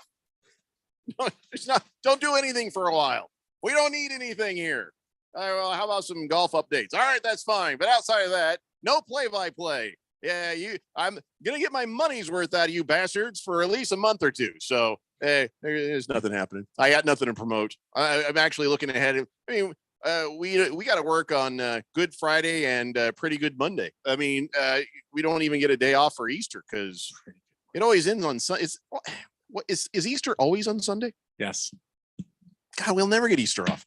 I'm looking ahead and seeing if there's any. We have a NASCAR race, the Blue Emu 400 on April 16th. So, but you won't be listening to that. You'll be working on your taxes like everybody else.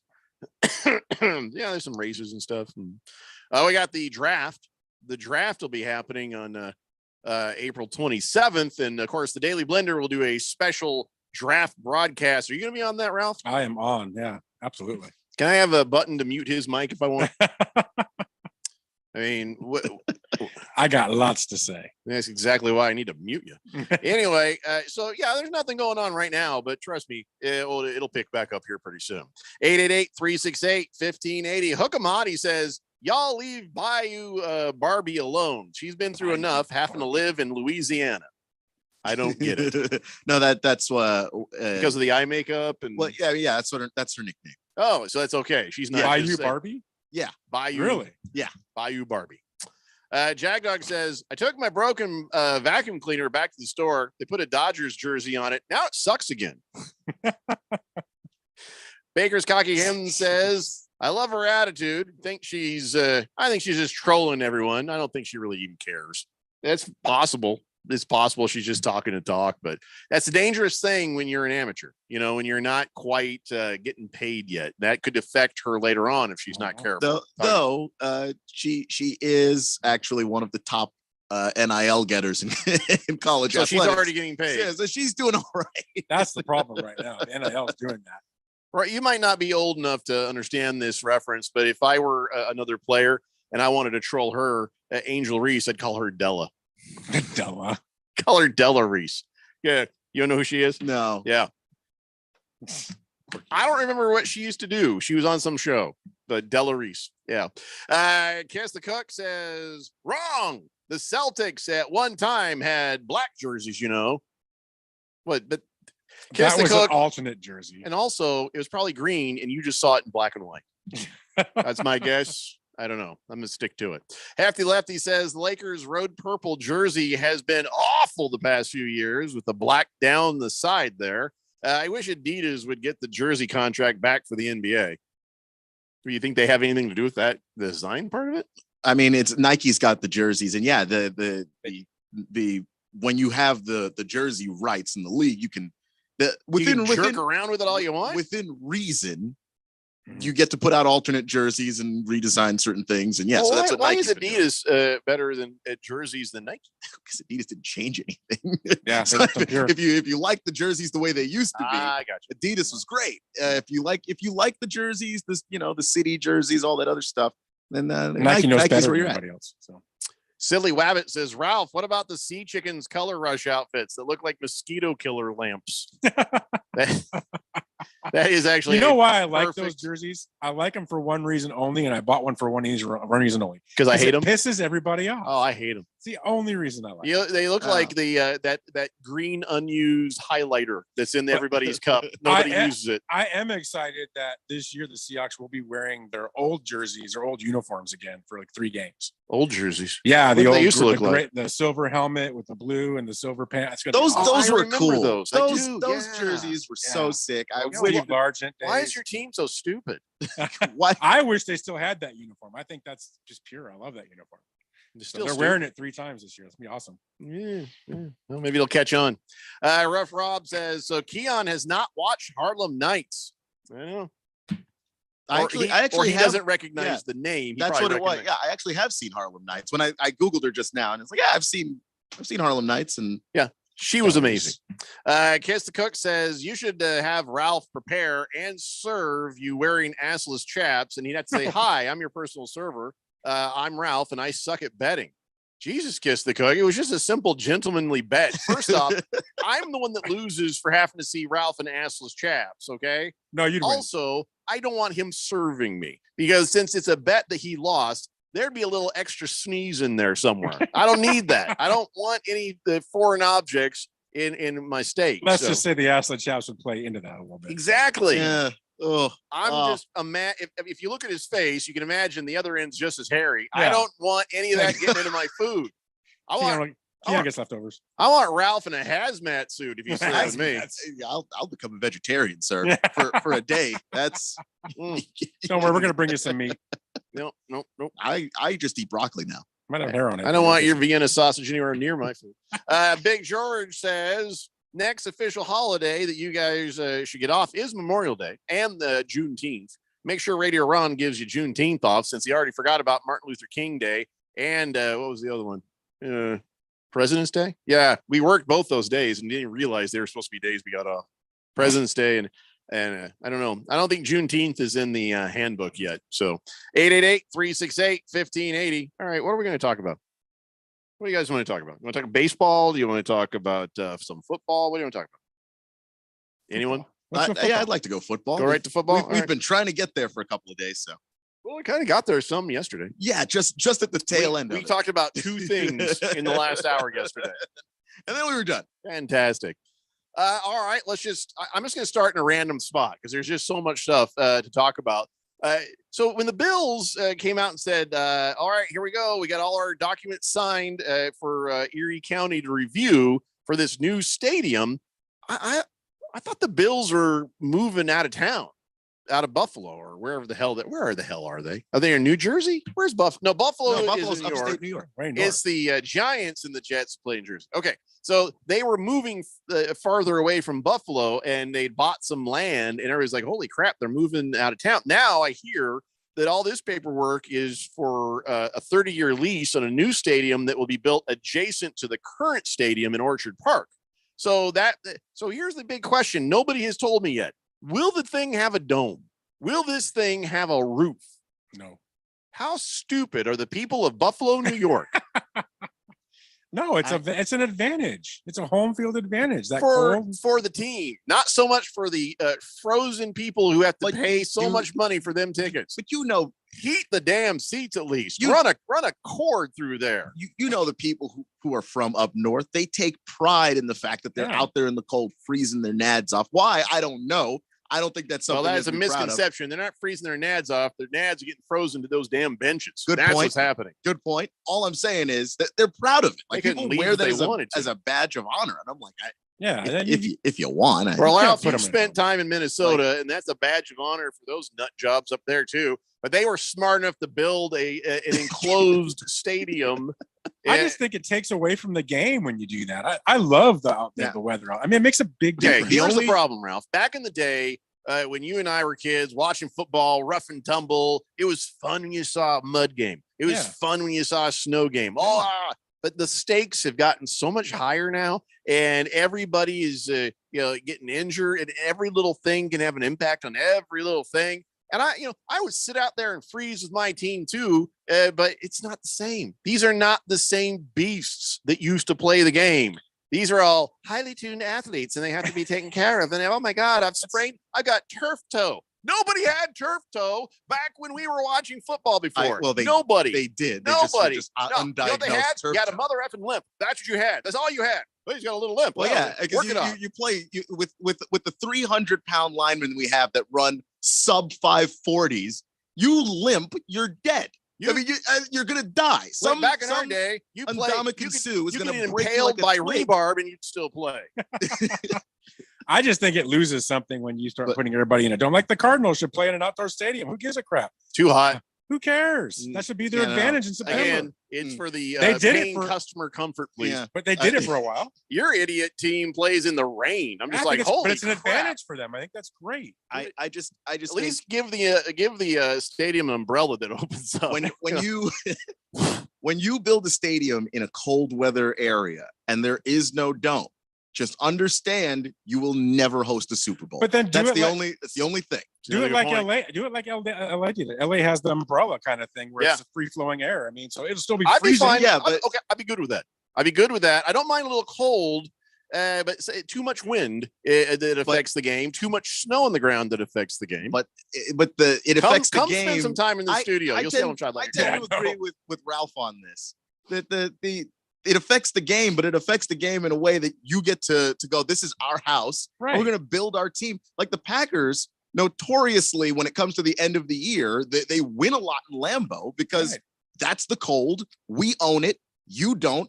Come up here and try and beat us. Field advantage. You know what? And like home field advantage is get a few loose wires near a metal bench on the visitor side, and every now and then just flip the switch like that. Okay, well that's you're affecting the game in a very different way. You were like directly affecting fatally. it. As opposed to the Bills are like, look, Josh Allen is our quarterback. That dude can throw the ball through any wind.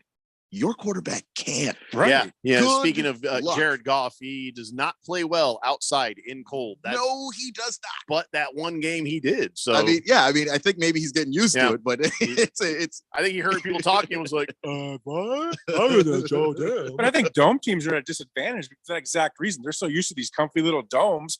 They go outside and play a team, and what happens? They get beat because they're not used to the conditions. Rightly or wrongly, So- throughout his career, the narrative on Peyton Manning was take him outside of a dome. Right. And there's some struggle there. Well, here's the thing, Ralph. If the Arizona Cardinals had no dome, they'd be great at playing in hot weather, and that is good. Where? Tampa? Where else? Nowhere else. They did it for what? Yeah, 3 a couple years? of Florida teams, Tampa, Yeah. Miami. Did they play at ASU Stadium for Jacksonville. like 2-3 years? Yeah, and I mean, you know what? The stories you'll hear about the Sun Devil Stadium days of the Arizona Cardinals are, I went home early. It was too damn hot.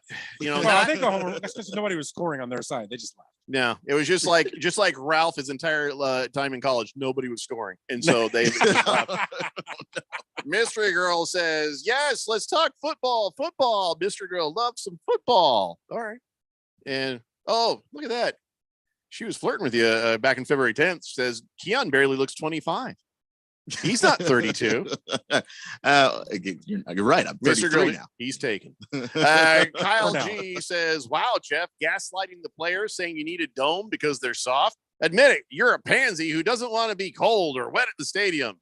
I'm never going to be at that stadium, so I could give 2 craps and a half what they do. Add some asparagus to the mix. I don't care. I mean, to me, the ideal game to go watch is go to a Seahawks game in Seattle when it's raining out and it's cold and it's misty. That's phenomenal. That's football. And then Seattle gets to go, you know what? Our offense had Sean Alexander. We're gonna Right. we're gonna pound the rock because it's raining. Your team's not built to do that. Right. We're just gonna impose our will on you. You have to be built to do what you do everywhere. And you Right. can't be built just for the cold. You can't be built just for the rain, but half your games are played at your home. So there has to be some of that in the element. Kyle G also says, us Packer fans are like the Bulls fans, real fanatics who take off our shirts in the snow. Snowflake Gen Xers. Snowflake. Dude, I don't know how old you are, but I had ramps in my street. And I jumped everything with my bike. I don't know what you're talking about. Kiss the Cook says Art Donovan played a football game with a broken leg. That's manly. You're damn right it is. You're damn right. Nobody's doing that now. Jack So- Youngblood did And that. they shouldn't.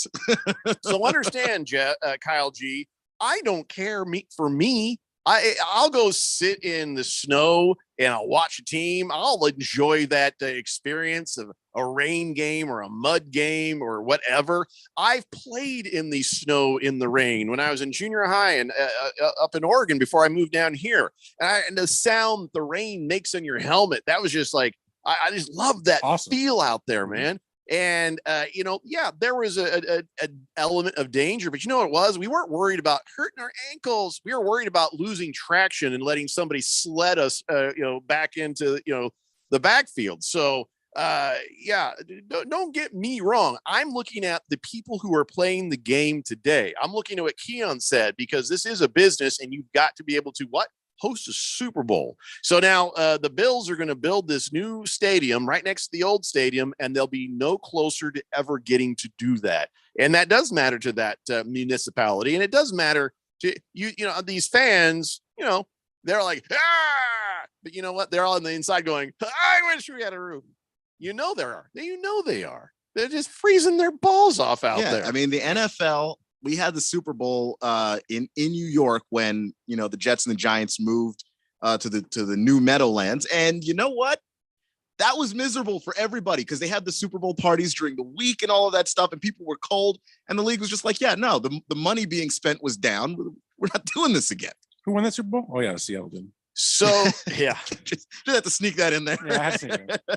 So you know how Lambeau Field came up. The funny thing about the Lambeau Field people, you're probably not going to have Aaron Rodgers, and you're probably not going to have a whole lot of wins. You're probably not going to have a Super Bowl anytime soon. So they got to figure out how to get you to the game. Then the Packers probably. Well, here's how. Hey, everybody, make sure you get your season tickets because this year Lambeau Field is going to have 24,500 square feet of new LED displays. What does that Show mean? what? Where line up? Because to show what you're like. Oh, you're going to put better games on up there for us to watch? Is that what you're going to do? That would be a great place for a Super Bowl. Oh my God! Think about it. Lambeau? It'll never happen again. Not because of I understand the weather, but just the history behind Lambeau. What a great. I mean, place yeah, to have. I mean, the history. The thing is, with the Super Bowl comes the Super Bowl parties, and Green Bay, beautiful town, lovely town, but it is a town. It's not. You know what I mean? It's not a beautiful or lovely town. If you buy, I mean, in terms like folksy kind of way. tickets, if you buy season tickets to Lambeau, we'll let you come out for 3 hours and you can play Xbox and play Madden on the big new LED screens. So at least at one point you see some competent football. Yeah, That depends on how you feel about Jordan Love, I guess. I'm not very a believer, good. No. Yeah, I guess the primary boards are going to grow from 110 feet by up to like 220 feet. So Wow, they're going to be huge. they got to do something. Hefty Lefty says, yeah, the Seahawks weren't too miserable that year. I, along with other Bronco fans, hope that stadium burns to the ground. It's a Daily Blender here on 1580, The Fanatic.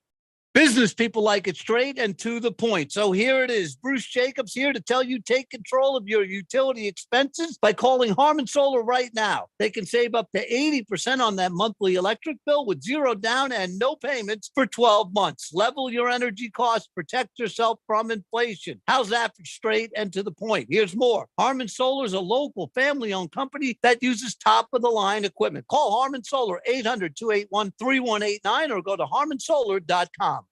One trip down Scottsdale Road, and it's obvious snowbird season is here.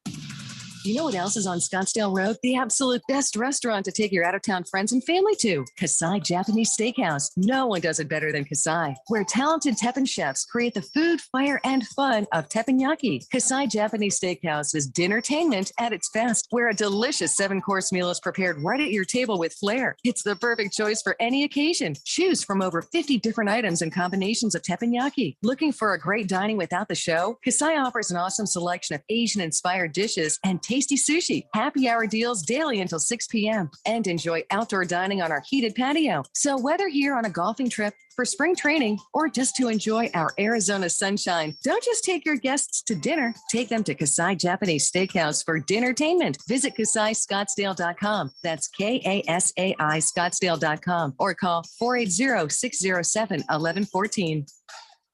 Let's be real. Mopping is a hassle. You have to fill the bucket, pushing a wet, heavy mop around, then cleaning the mop when you're done so it doesn't grow bacteria. A hassle on top of a hassle. Try Swiffer Wet Jet. With Swiffer Wet Jet, you start with a fresh pad and cleaning solution every time. And when you're done, you just toss the pad. Swiffer Wet Jet, the faster, easier, cleaner way to clean your floors. The Masters returns to 1580 and 99.3 The Fanatic, presented by Kasai Japanese Steakhouse. There it is. A win for the ages. Listen for updates from the Masters throughout the day with live look-ins, highlights, and the latest news and info from Augusta. Is it his time? Yes! The Masters on The Fanatic is presented by Kasai Japanese Steakhouse, where it's not just dinner, it's dinnertainment. Follow along with the 87th Masters Tournament on 1580 and 99.3 The Fanatic. Get in zone, AutoZone. Welcome to AutoZone, America's #1 brakes destination. We have the pads, rotors, drums, shoes, and brake fluids to improve your stopping power. Right now, save 15% when you get any 2 Duralast rotors with a set of Duralast brake pads. Missing a tool? Ask about our free Loan-A-Tool program and borrow the tools you need to get the job done. Get in zone, AutoZone. Claim based on data from the MPD Group 2021. Deposit required for Loan-A-Tool. Hello, and thanks for listening. We strive to bring you the best programming available, and we have some exciting new shows coming for you later, like Haircuts of the NBA, Sunrise with KD, and Who Wants to Buy My Colts Tickets? Be listening for them. 1580 and 99.3 The Fanatic, and always on at 1580thefanatic.com.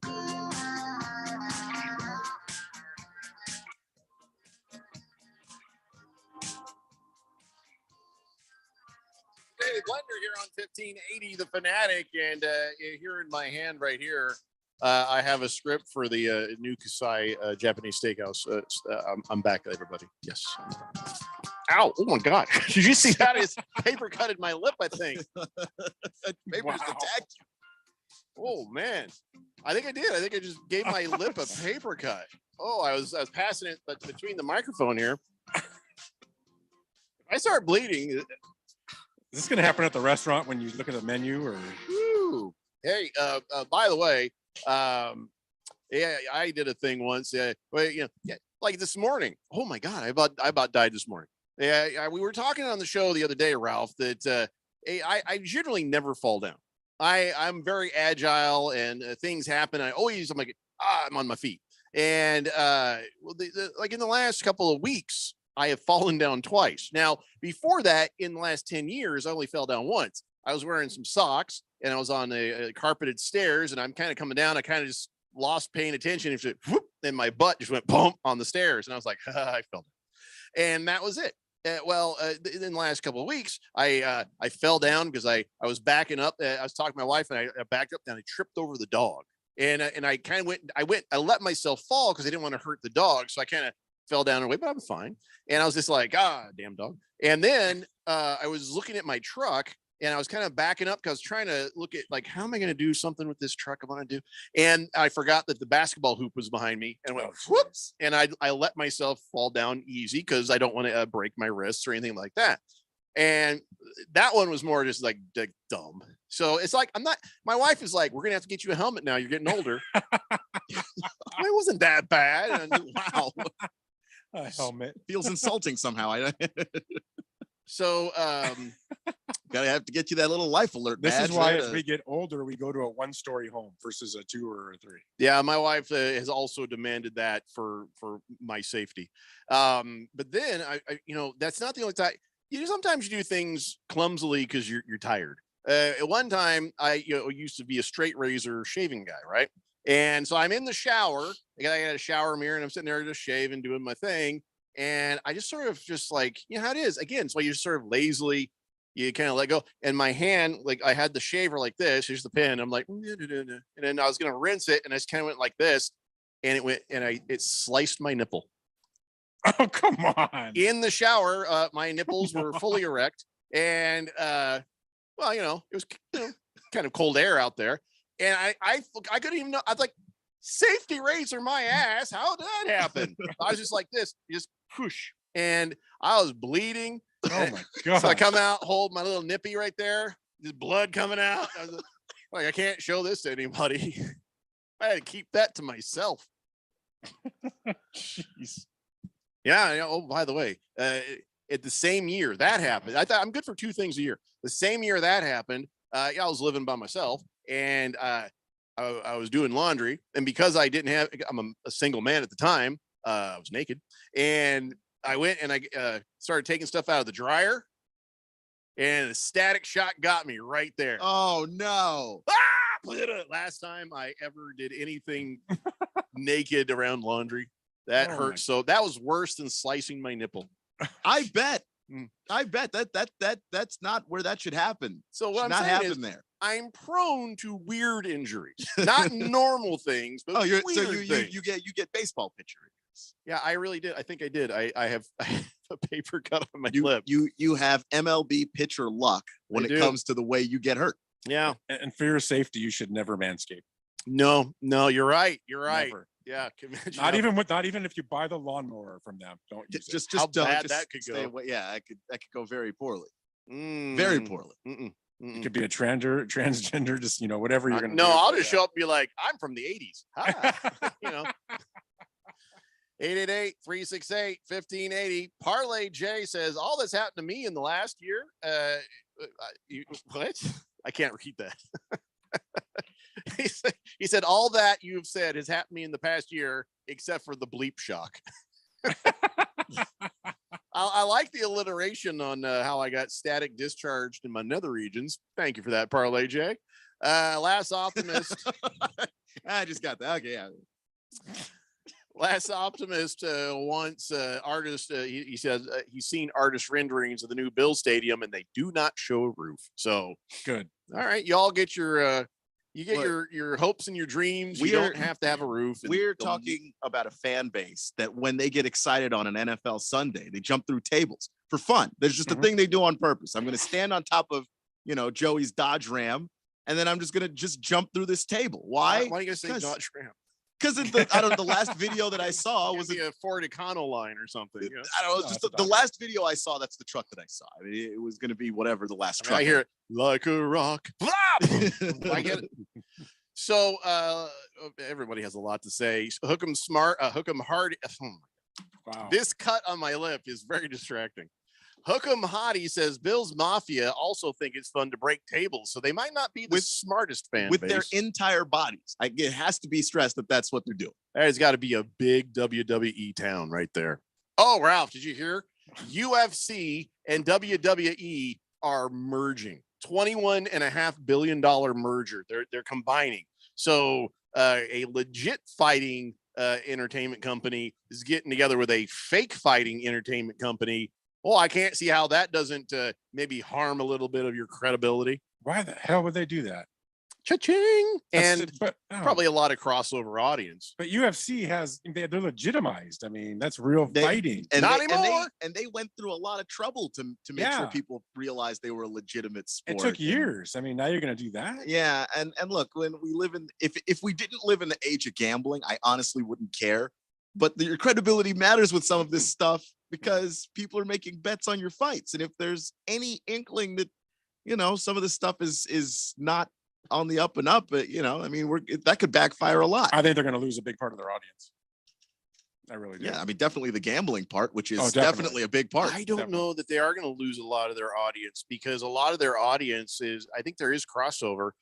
Brock Lesnar, CM, whatever, CMC Punk, whatever his name is, and people who have crossed over, and Ronda Rousey. Yeah. But when you're watching WWE, you know what you're watching. You know it's a show, right? UFC is a competition. Well, a lot of people out there think wrestling is real. Man. Well, I mean, those people are deranged. every now and Dumb then as you've got the 48-year-old guy that still lives in his mom's basement going, "Well, it's real to me, damn it." But it's predetermined. Most wrestling fans that I know are aware that the wrestling's not real. I mean, I refuse to call it wrestling. I know what wrestling I like is. wrestling. I call it fake wrestling. The distinction there is wrestling is real. Wrestling's not. Mistake. That's a mistake. Yeah, and all the people out there who will yell at you, well, you watch a movie, it's predetermined. Well, yeah, I know it's predetermined. It's called fiction. Right. Just like wrestling. It's fiction. Nobody did anything great in fake wrestling. Well, you see them jumping and flipping and blah, blah, blah, blah, blah. Yeah, I see gymnasts do that too. Yeah, they're athletic. I'm not going to say they're not athletic. Stop trying to sell me on the wrestling. It's fake. It's all there is to it. It's fake wrestling. And now you've got a real fighting company under the same roof. This is not good for the sport, but I guess money don't care. And hopefully this does not hurt the integrity of what little there is left of the UFC. UFC, even before this, has been under fire for quite a few missteps and dumb things and things that people do. Dana White has not been completely amazing at being ethical in his job and the way he has treated fighters and people and situations. So, I mean, now it makes sense that these dirt bags are getting together, these dirt bags, but one was real, one is fake. So now you can't trust it. Now they're both fake. Yeah. And I wonder what that'll do to gambling, knowing that the predetermined guys are now running what's supposed to be the real thing. They'll cut them. They won't allow it. They're just going to, they'll take it off. You think that DraftKings and FanDuel will no longer take bets? Yeah. Don't they? Somebody out there takes bets for wrestling, don't they? They'll take it off because it's no longer real. It's not a competition. It's theater. The wrestling stuff is all offshore, though. You can't. None of the American sports books will ever let you bet on WrestleMania. Nope. Wow. It's like betting on the outcome of a movie. It's all predetermined. Do you think he's going to save his daughter at the end? I don't know. Kiss the Cook says, my mom had breast bilateral reconstruction. I don't know if I want to read the rest of this. I walked in the bathroom and she was looking in the shower drain and asked, what you doing there? She says, just looking for my nipple. Fell off. Oh, gosh. No. Not every story needs to be told to Kiss the Cook. No, I would have kept that one. I hope she found it and it was all okay. Yeah. I don't want to think about this tonight. Happy Lefty says, they also throw dildos on the field at the Patriots. God, that's the second text in a row I didn't need to. That's kind of funny. Everybody, a lot of people are suggesting life alert buttons for me now. Happy Lefty, Kyle G. Say, yep, time to get a life alert button there. Just if you ever tip over, just a quick, I've fallen and I can't get up. And we got Kyle G there saying that there's several excellent assisted living communities around Scottsdale. Do you have a walk-in tub too? Can I tell you I did? I made one. I made one downstairs for somebody else. I guess I might start using it. It's got your name on it now. But Big George, for some reason, is asking, do you guys know how young Corbin Carroll is? His parents actually dropped him off today at Chase Field for the home opener. Does he not have a driver's license yet? Are you serious about this, George? I don't know what you're talking about. Blissful Hayes says, it was a bit nipply this morning.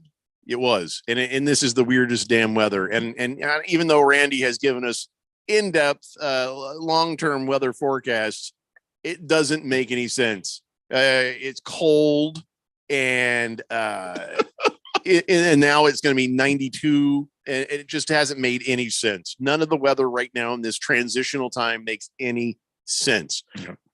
I just want to go home and stay there for a while because it's always exactly 72 degrees there. What do you keep your AC at there, Ralph? 75. with all that free Harman Solar electricity pulsing. It's my wife. She does that. I want to keep it at 72, but she likes 75. You got to get, you know what I got? I got certain rooms in their house there that, because we've got like free air conditioning units. And so if you're not comfortable in one room, you can go to another one and get there. You know, that's what you got to do. Your little office there, you should have like a window air conditioner. Like a little mini split? Yeah, mini split. I thought about the mini splits. I like them. Maybe. Us cold weather men got to stick together. I like it cold. Right now, I came in here and somebody had the AC at 69 degrees. Yeah, like, that studio's freezing. I'm good. Look at how happy I look today. It's amazing. All right, guys. 1 hour left. We'll be back. It's the Daily Blender here on 1580, The Fanatic. From the Augusta National Golf Club, Westwood One Sports presents this special report on the Masters. I'm Ted Emmerich. Brooks Koepka started fast and finished strong today in the first round. He's tied for the lead at the end of play. Got off to a good start. Anytime you're 200 through 3, that's a good start. So felt good. Kind of just piggybacked off that momentum, and very happy the way I played. Drove the ball really nicely. Could have been really low, but I'll take it. 7's pretty good. Koepka birdied 3 of the last 4 holes, in fact. He's one of 18 golfers from LIV in the field. The next best score by a LIV golfer, a 270 by the British Open champ Cameron Smith. He is 5 back of Viktor Hovland, Jon Rahm, and Koepka. You're listening to coverage of the 2023 Masters on Westwood One. At the United States Postal Service, we're reinventing our network to help keep your business moving. With new shipping options to deliver better value, greater flexibility to conveniently reach your customers, more confident shipping with new informed delivery features, and new electric vehicles for a cleaner, brighter future. Fast, reliable, perfectly orchestrated. The United States Postal Service, delivering for America. Learn more at USPS.com/moving forward. SpringFest is here at Lowe's. Don't miss out on the best deals of the season. Refresh your yard with 5 bags of premium mulch for just $10. And refresh your home with savings on paint and stain. Right now, buy one, get one 50% off on 1-gallon cans and 5-gallon pails of HGTV Home by Sherwin-Williams Paint, Stainmaster Paint, and Cabot Exterior Stains. Shop SpringFest today. Valid through 4/12. Mulch offer excludes Alaska and Hawaii. Selection varies by location while supplies last. See store at Lowe's.com for details. The first round has wrapped up at the 87th Masters. 3 leaders at the top, Viktor Hovland, Jon Rahm, and Brooks Koepka, all at 7 under. Hovland wearing a bold shirt, giant print of pink azalea on the front and back of his golf shirt. Bogey-free 65 today for the young Norwegian. At 5 under par, Cameron Young and Jason Day, both with 67s. And when we check the rest of the leaderboard, sponsored by the United States Postal Service, the United States Postal Service is reinventing to deliver more value, convenience, and confidence. Xander Schauffele, Shane Lowry, Adam Scott, Gary Woodland, Scotty Scheffler, amateur Sam Bennett, and Sam Burns, all at 4 under. Scheffler was solid. The defending champion, 4 under 68, but a handful of putts that had been automatic in the last year did not drop for him today. So Scheffler 3 back. Tiger Woods at 2 over 74, his worst first round at the Masters since 2005, when he also shot 74 and still won. 2 players withdrew today, Will Zalatoris and Kevin Na. Zalatoris citing a back injury. From Augusta, I'm Ted Emmerich, Westwood One Sports. KQFN Tempe. Also transmitting on K25CD Phoenix at 99.3 FM. And K240U Mountain Hills at 95.9 FM. It's time for the third hour. Quiet, people, sit down. Because it's time. Time for what? Showtime. When does it start? Right now. 3, 2, 1. Let's get on with the show. Let's do it.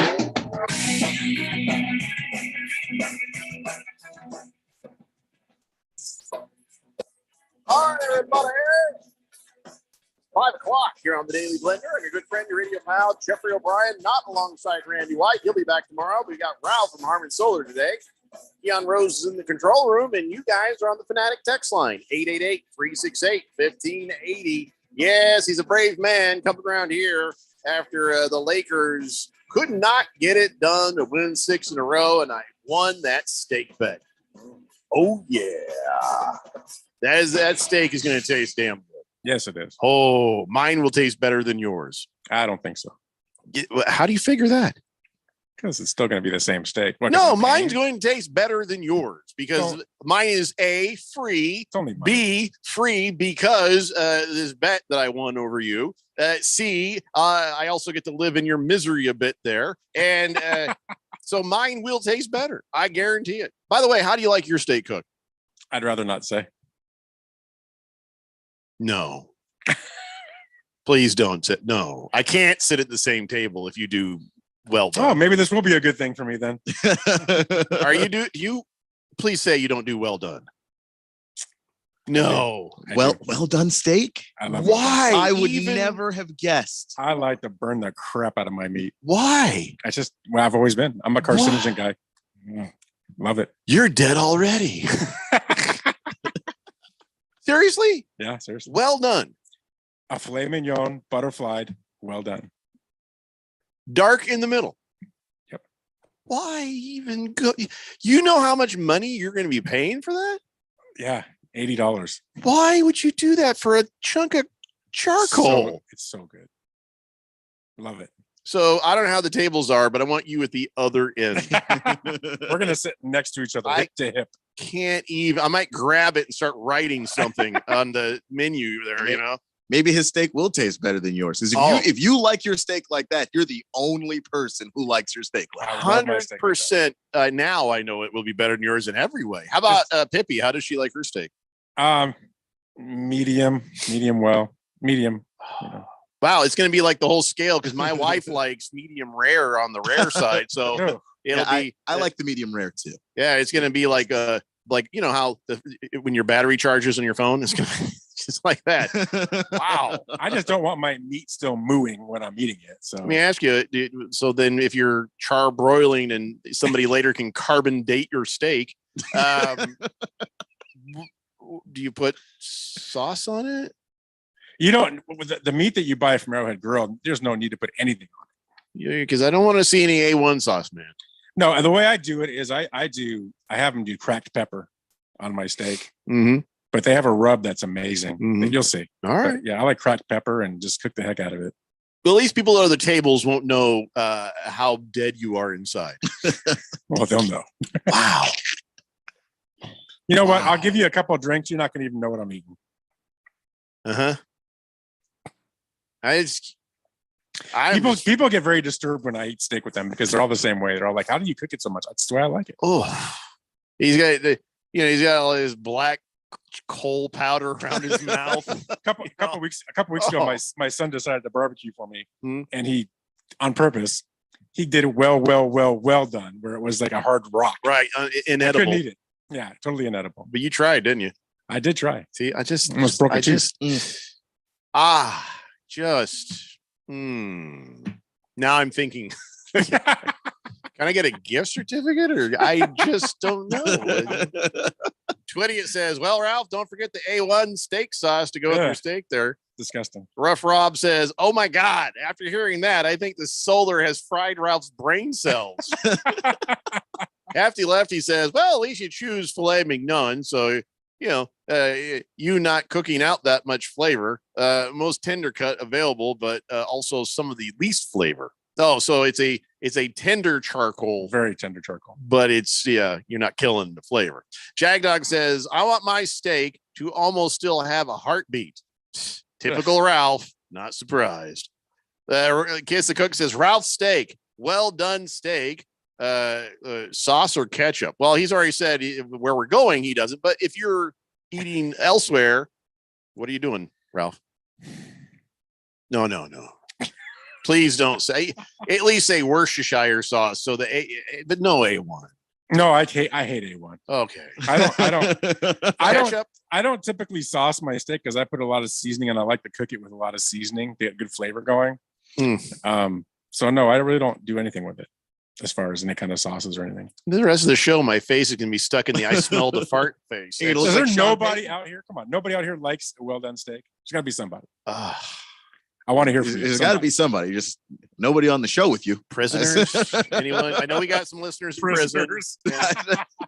The prison wallet likes it. Flappy Max Incarcerated says, person.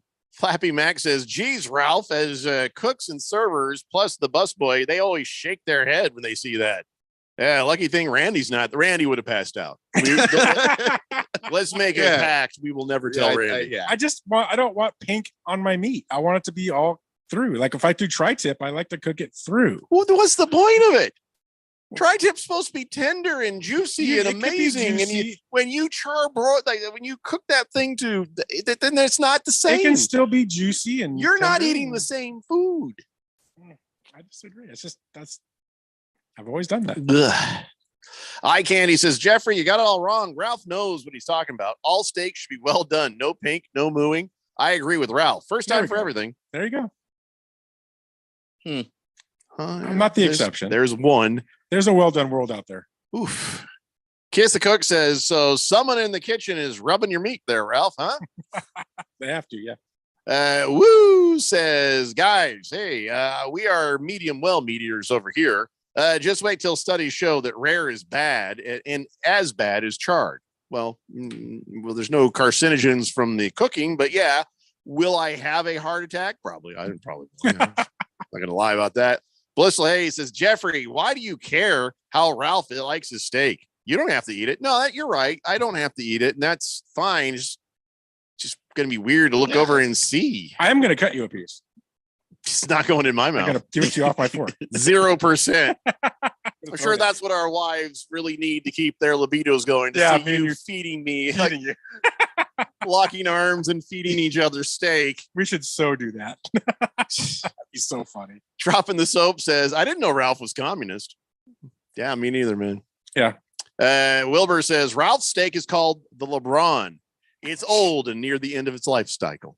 Oh my God. That's horrible. Blissful Hayes. I don't think one in the pink and two in the no, that doesn't that does not apply. Does not even remotely apply. Yeah. Unless you're going to say, actually, I could change it to fit this. One in the pink, two in the sink. Because you throw it in the sink, it ain't worth eating. That was a stretch. That was a bit of a stretch. A little bit. Just a little. The Reaper says, hey guys, hope all is well. Excited about them Texas Rangers. Not sure about the Lakers or the Rams. I don't know what they're doing. Medium steak is good. I'll eat a medium steak if it's all that's laying around. I mean that's all right, but I could not eat more cooked than a medium. I've tried it. I just don't like that. I think it's gross. Mm-hmm. Number one Rattlers fan says baked potato, skinned veggies on the side, please. You guys want me to call in tomorrow with an Arizona Rattlers preview? We're good. Pinocchio says, well done steak is an acquired taste, acquired from a childhood with parents who don't know how to cook. Can I tell you something, Ralph? Wow. Damn. That's a damn. My dad and mom hated that I ate steak like that, but go ahead.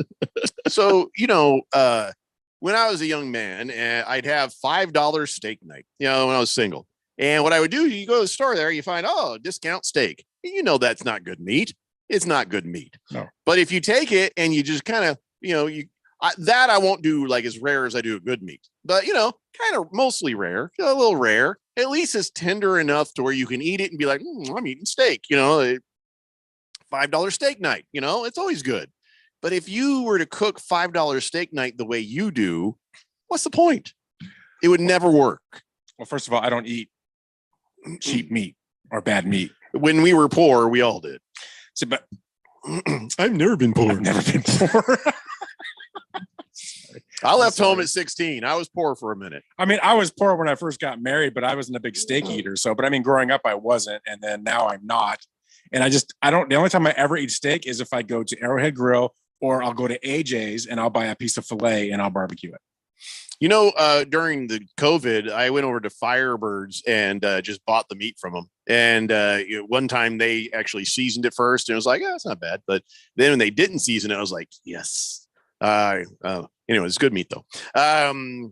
But yes, Pinocchio, that's got to be text of the day. Well done steak is an acquired taste, acquired from a childhood with parents who didn't know how to cook. Straight fire. Mr. Pink Eye says, Ralph can buy a Hungry Man steak for dinner. Then you can have candles and Keon could play the piano. Okay. What the hell? Stop right there. It's not going to sound. Wait, can you play piano? No. All right. I'm trying to learn right now, but at this moment, no, I don't. You're not invited. CK says Jeffrey and Keon. Okay, I'm not reading the rest of this. I'm not reading the rest of that. Don't try to involve us in your two in the pink thing. Just stop it. Taco Kenny says, "Hey Ralph, double or nothing with Jeffrey." He tried.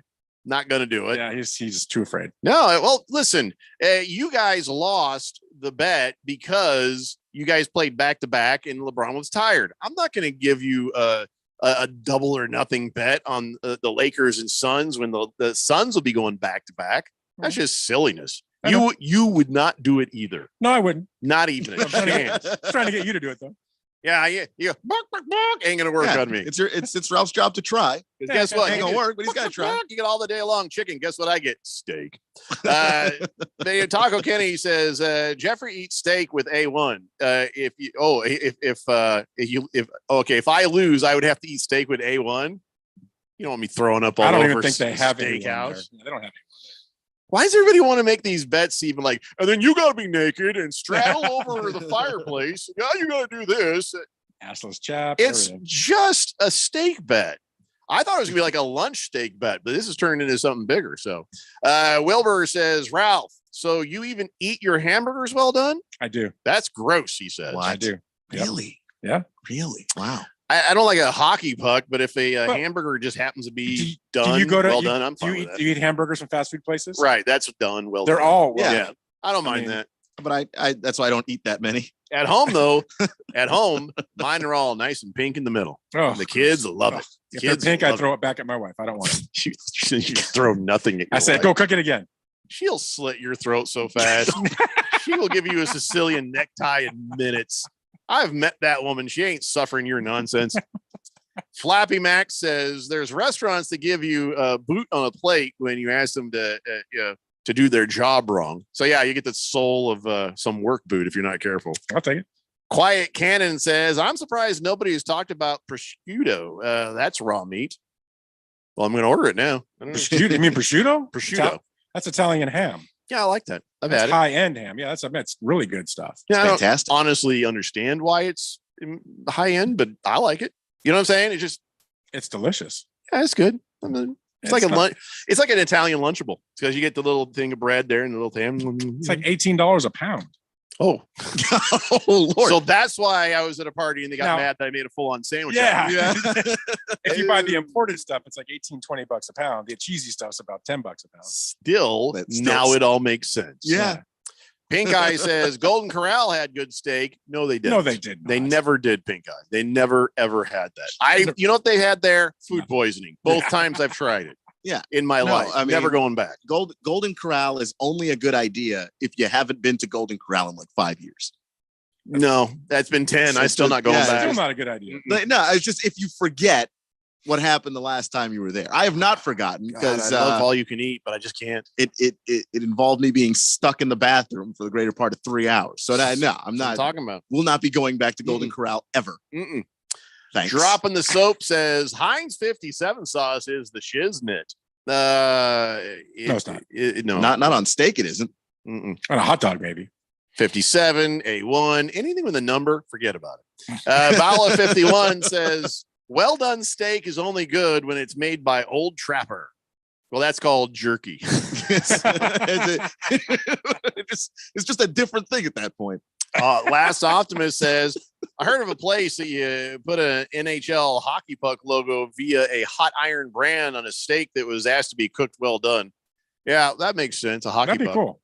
Twitty, says, Abi Ibercio, Iberico, Ibercio, ham from Spain beats prosciutto, hands down. I can't even pronounce it, Twitty. How the hell am I supposed to order it to find out? It's good. I know what he's talking about, but I like prosciutto better. Ibercio? Somebody give me a pronunciation on this, please. Where's my wife when I need her? Keon's lady says, I've never had a steak that's as good as well-made fried chicken. Ooh, have you tried the fried chicken, Keon's lady? It's really good. It is tasty. Have you had chicken fried steak? See, that's a lie.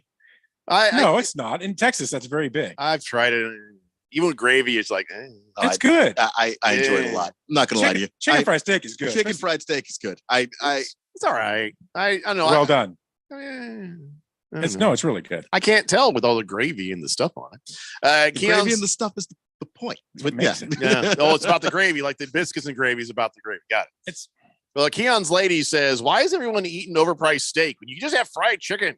And chicken fried steak, she says, is too heavy. If you make the steak at home, it's not. It doesn't have to be overpriced. It's a bet. So when we all have steak together, and I don't know if you've talked to her yet, but when we all have some steak together, you get chicken, Keon's lady. That's fine. She can have chicken. Mm-hmm. I'll eat her steak.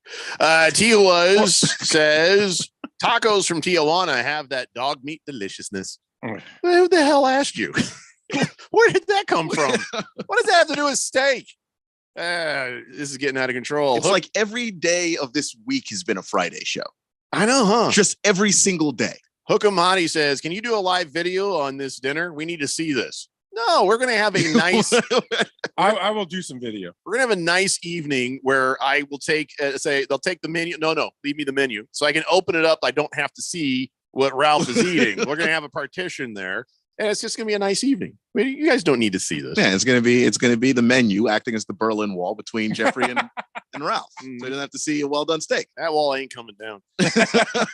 Blissful Hayes says chicken fried steak is awesome from Golden Corral. I'm not falling for it. Bala 51 says you have to go to the Tex AZ Grill for chicken fried anything.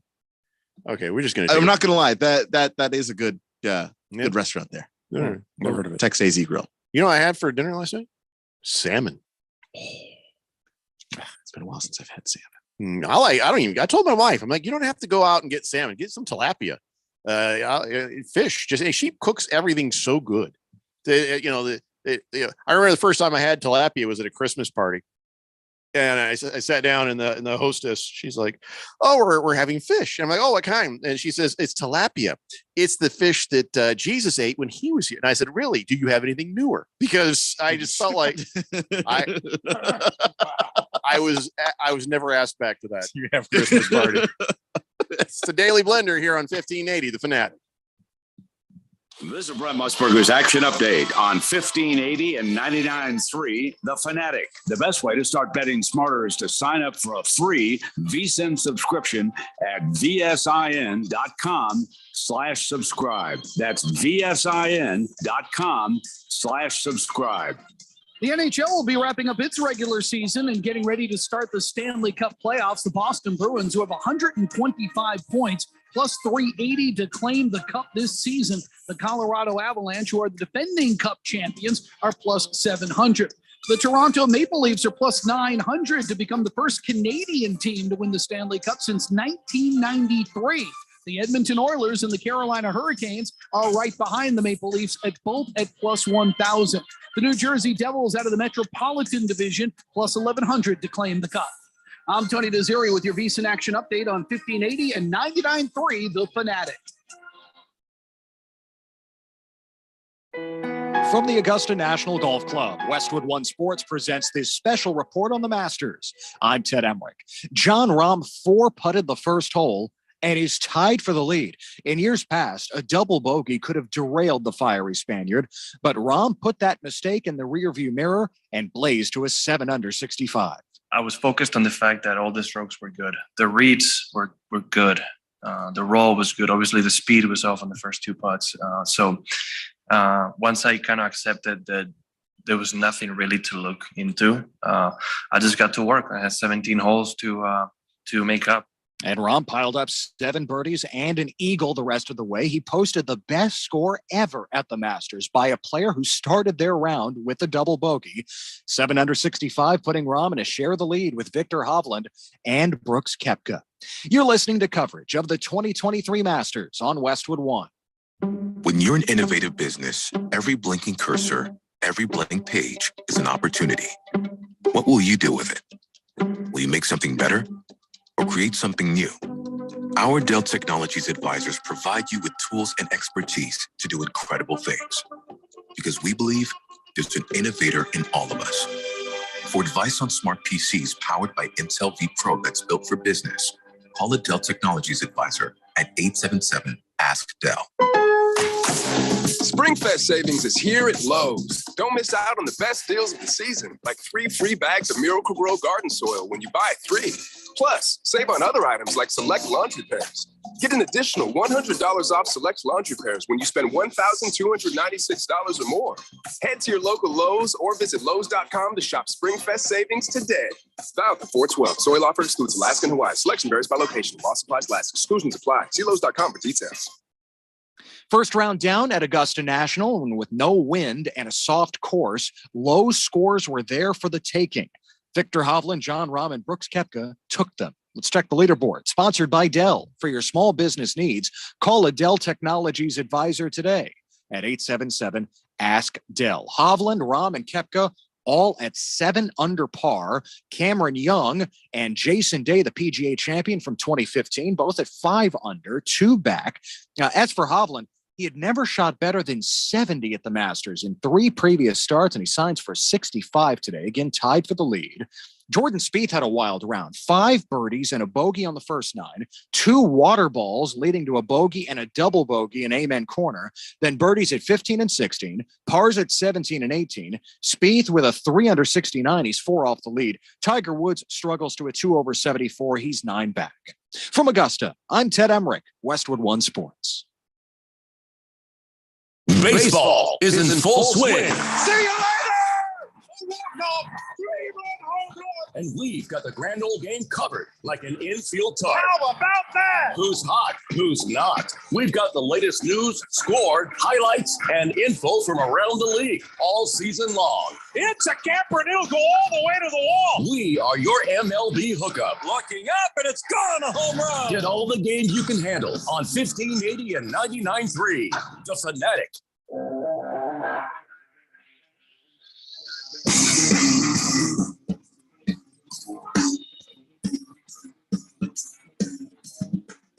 Hey, Wonder here on 1580, The Fanatic. Now, Keon, I don't know if you were here at the time, but back in the day, we used to have comedians on the show like every week. Oh yeah, you told me about when Ralphie May was. Right. Well, that was at a different station, but yeah, I remember. Oh, I'll go share a disc with you on that. That was amazing. But we had Dougie Almeida on. He's just a touring comic, and he's really good. And we're Facebook friends, and he just posted this one picture up saying it's almost showtime here at the Jackie Knight Comedy Club. And I look into the picture, and it's the saddest damn thing I've ever seen. It looks like the cat, this is like the day room at an elderly, people's home. And it's funny because there's a picture, you can see where the stage is, and it's got a backdrop, all these stages have, but it's like not even up to the ceiling. And next you can see the curtains from the day room. And then there's round tables, and everybody is just sort of old and sad and hunched over at their seat like this, and back fat for everybody. And it's just sad. Nobody looks like they're having any kind of fun yet. It's just the worst thing. And of course I commented on it, and I was like, yeah, I'll make sure. And then they have where the stage is, it's all, the room is completely lit by like day room lighting, if you know what I mean. But they have the stage in the darkest part of the room. So he's going to go up there. They're going, where is he? I don't know where he is. Yeah. And then like, sweet jumping Jesus, does this look like a party? That was my comment. I'm thinking I'll get blocked. Yeah. I'm pretty sure I'll get blocked by Jackie Knight's Comedy Club. Oh, people say, hey, Jeffrey, you feel like you're going to go back and do some shows? And I see this. No, not if this is what it's become. I'll pass.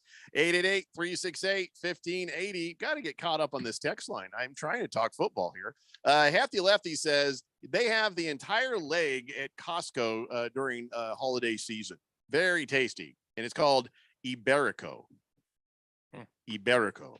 I don't know what the entire leg is. Is it probably the pig leg? So, well, then why don't you just call it pig leg? Keon's lady says she's in. I think that means our thing. Boomer Sooner says, Jeffrey, I heard that Bourbon Steak in Scottsdale has the best steak in the valley. Yeah, that was brought up before, but that's not where we're going. Kiss the Cook says, why is every time I hear Golden Corral, I think of 4:00 dinner and Depends diapers? Because you're right. Yeah. let's see. Baker's cocky hens. Tilapia. The fish that eats catfish crap to survive. Season it right and it tastes good. I don't care what it eats. You know, I don't care what it eats. Tastes good. Of course, Tastes like fish. That's all that matters. I don't know if my wife is going to be getting tilapia. She's got better taste than I do. Twitty says, since the regular barkeep for the show is at home for a game watching a party thing there, I'm headed out with some fellas to watch the game at a local watering hole. So go Snakes. Here, Twitty. Go Diamondbacks. 888-368-1580. Well, a minute ago, we were talking about the Bills and what they're going to do with their new stadium. Well, the Vikings are now hat in hand asking for $280 million. Wait, what? Don't they have a brand new stadium? Yeah, nice one. 7 years old. Well, now they have come out and released information that says the stadium will need $280 million in maintenance over the next decade. And in the next year, they'll need $48 million. Wow. For what? Okay. Yeah, well, you opened it in 2016. You know, why don't the billionaires have the money? What's going on? Well, it is a very liberal state, so you know, government likes to get their fingers in everything. So I don't know. That's a tough one though. Sometimes when it's a liberal state, they're like, well, you don't want to do anything with sports. I don't know. How's it go? You've been in Minnesota more than me lately. When I was there, oh my goodness. Well, now I don't know what it's like. So will they give them the money to fix the stadium, or are they going to be like, do it yourself?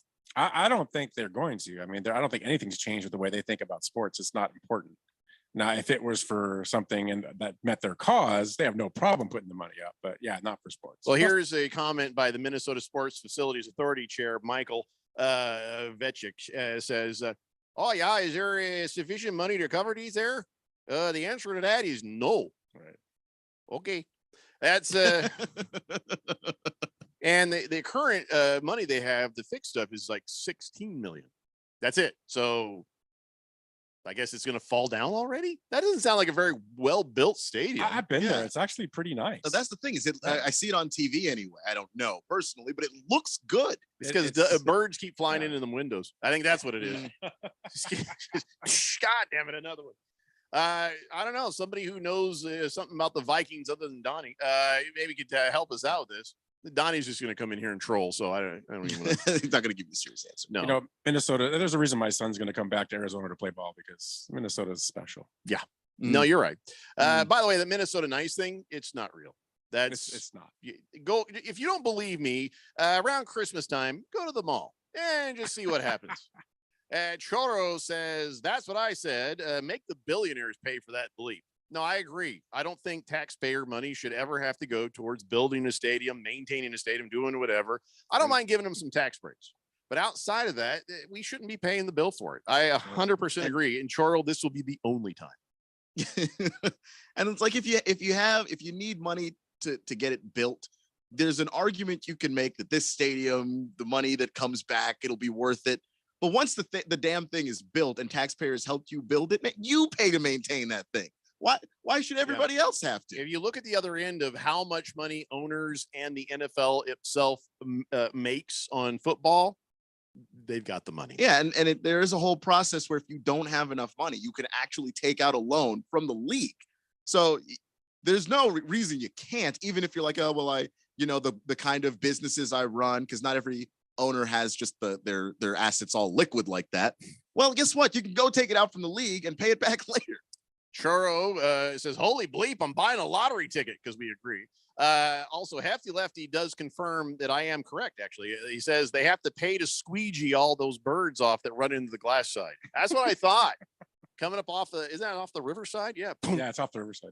Honk, honk, honk, honk. You know, that's the sound they hear right before clunk. Yeah, but $42 million to do that. No, I'm sorry. I believe it was 48 million. 48. That's a lot of bird guts. Yeah. Oh, by the way, congratulations to the Denver Broncos. No, nothing to do with Sean Payton. John Elway gone. Hey, you'll finally have a quarterback, maybe. Wow. He sort of was trying to quietly slip out, but then somebody noticed that he does not have a renewed contract. And he's just like, yeah, I think I'm going to get out of here for the draft. And you all remember how bad I was at that. Oh, I'll be going. Yeah, he actually did okay with the team. He just was never able to bring in a good quarterback. Made a lot of huge mistakes. Maybe got some kickbacks from Brock Osweiler that we don't know about. But so John Elway has decided I'm just going to run my car dealership. Just do that, John, because between Brock Lobster and Drew Lock and Paxton Lynch, just swing and miss on Russell quarterback Wilson. After quarterback. I mean, Russell Wilson's also looking like a miss too. But I don't understand it because he's one of the great quarterbacks of all time. And it's like, you think of all the people who would know. He did a thing, though. What traits would work. He would did know. a thing. He did a thing. He was the person who got Peyton Manning to come to town and be a part of that Super Bowl. So you got to give him credit for that one thing. He picked up a broken Peyton Manning, brought him to town, and 2 years later they had a Super Bowl ring. So outside of that, you can at least thank John Elway for his participation in that. The rest of it was boo-boo. It was bad. And in fact, some could say you wouldn't have needed broken neck Peyton Manning if John Elway had done his job better. But here's where we are. So Hefty Lefty, congratulations. John Elway is now out to pasture with the other horses. I'm not going to give him too much credit for the Peyton Manning thing because I remember at the time a lot of teams wanted Peyton Manning, but you obviously Peyton's going to prioritize, hey, John Elway. All right, if John wants to make a pitch to me, obviously I'm going to listen to it. That the clout of John Elway got Peyton Manning more than John Elway got Peyton Manning. Yeah. I don't understand what he just said. 888-368-1580. Oh, by the way, Magic Johnson, I guess his group, I know everybody's trying to bid on the Commanders, and his bid is now in. So the Harris Group has made a $6 billion bid.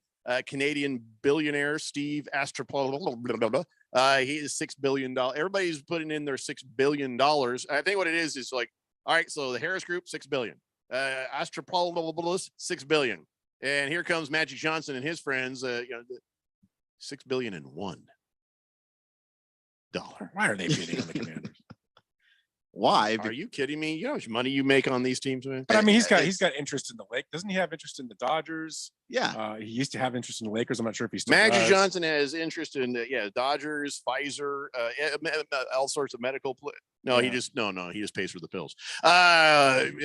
Magic Johnson, though, does he add anything to this?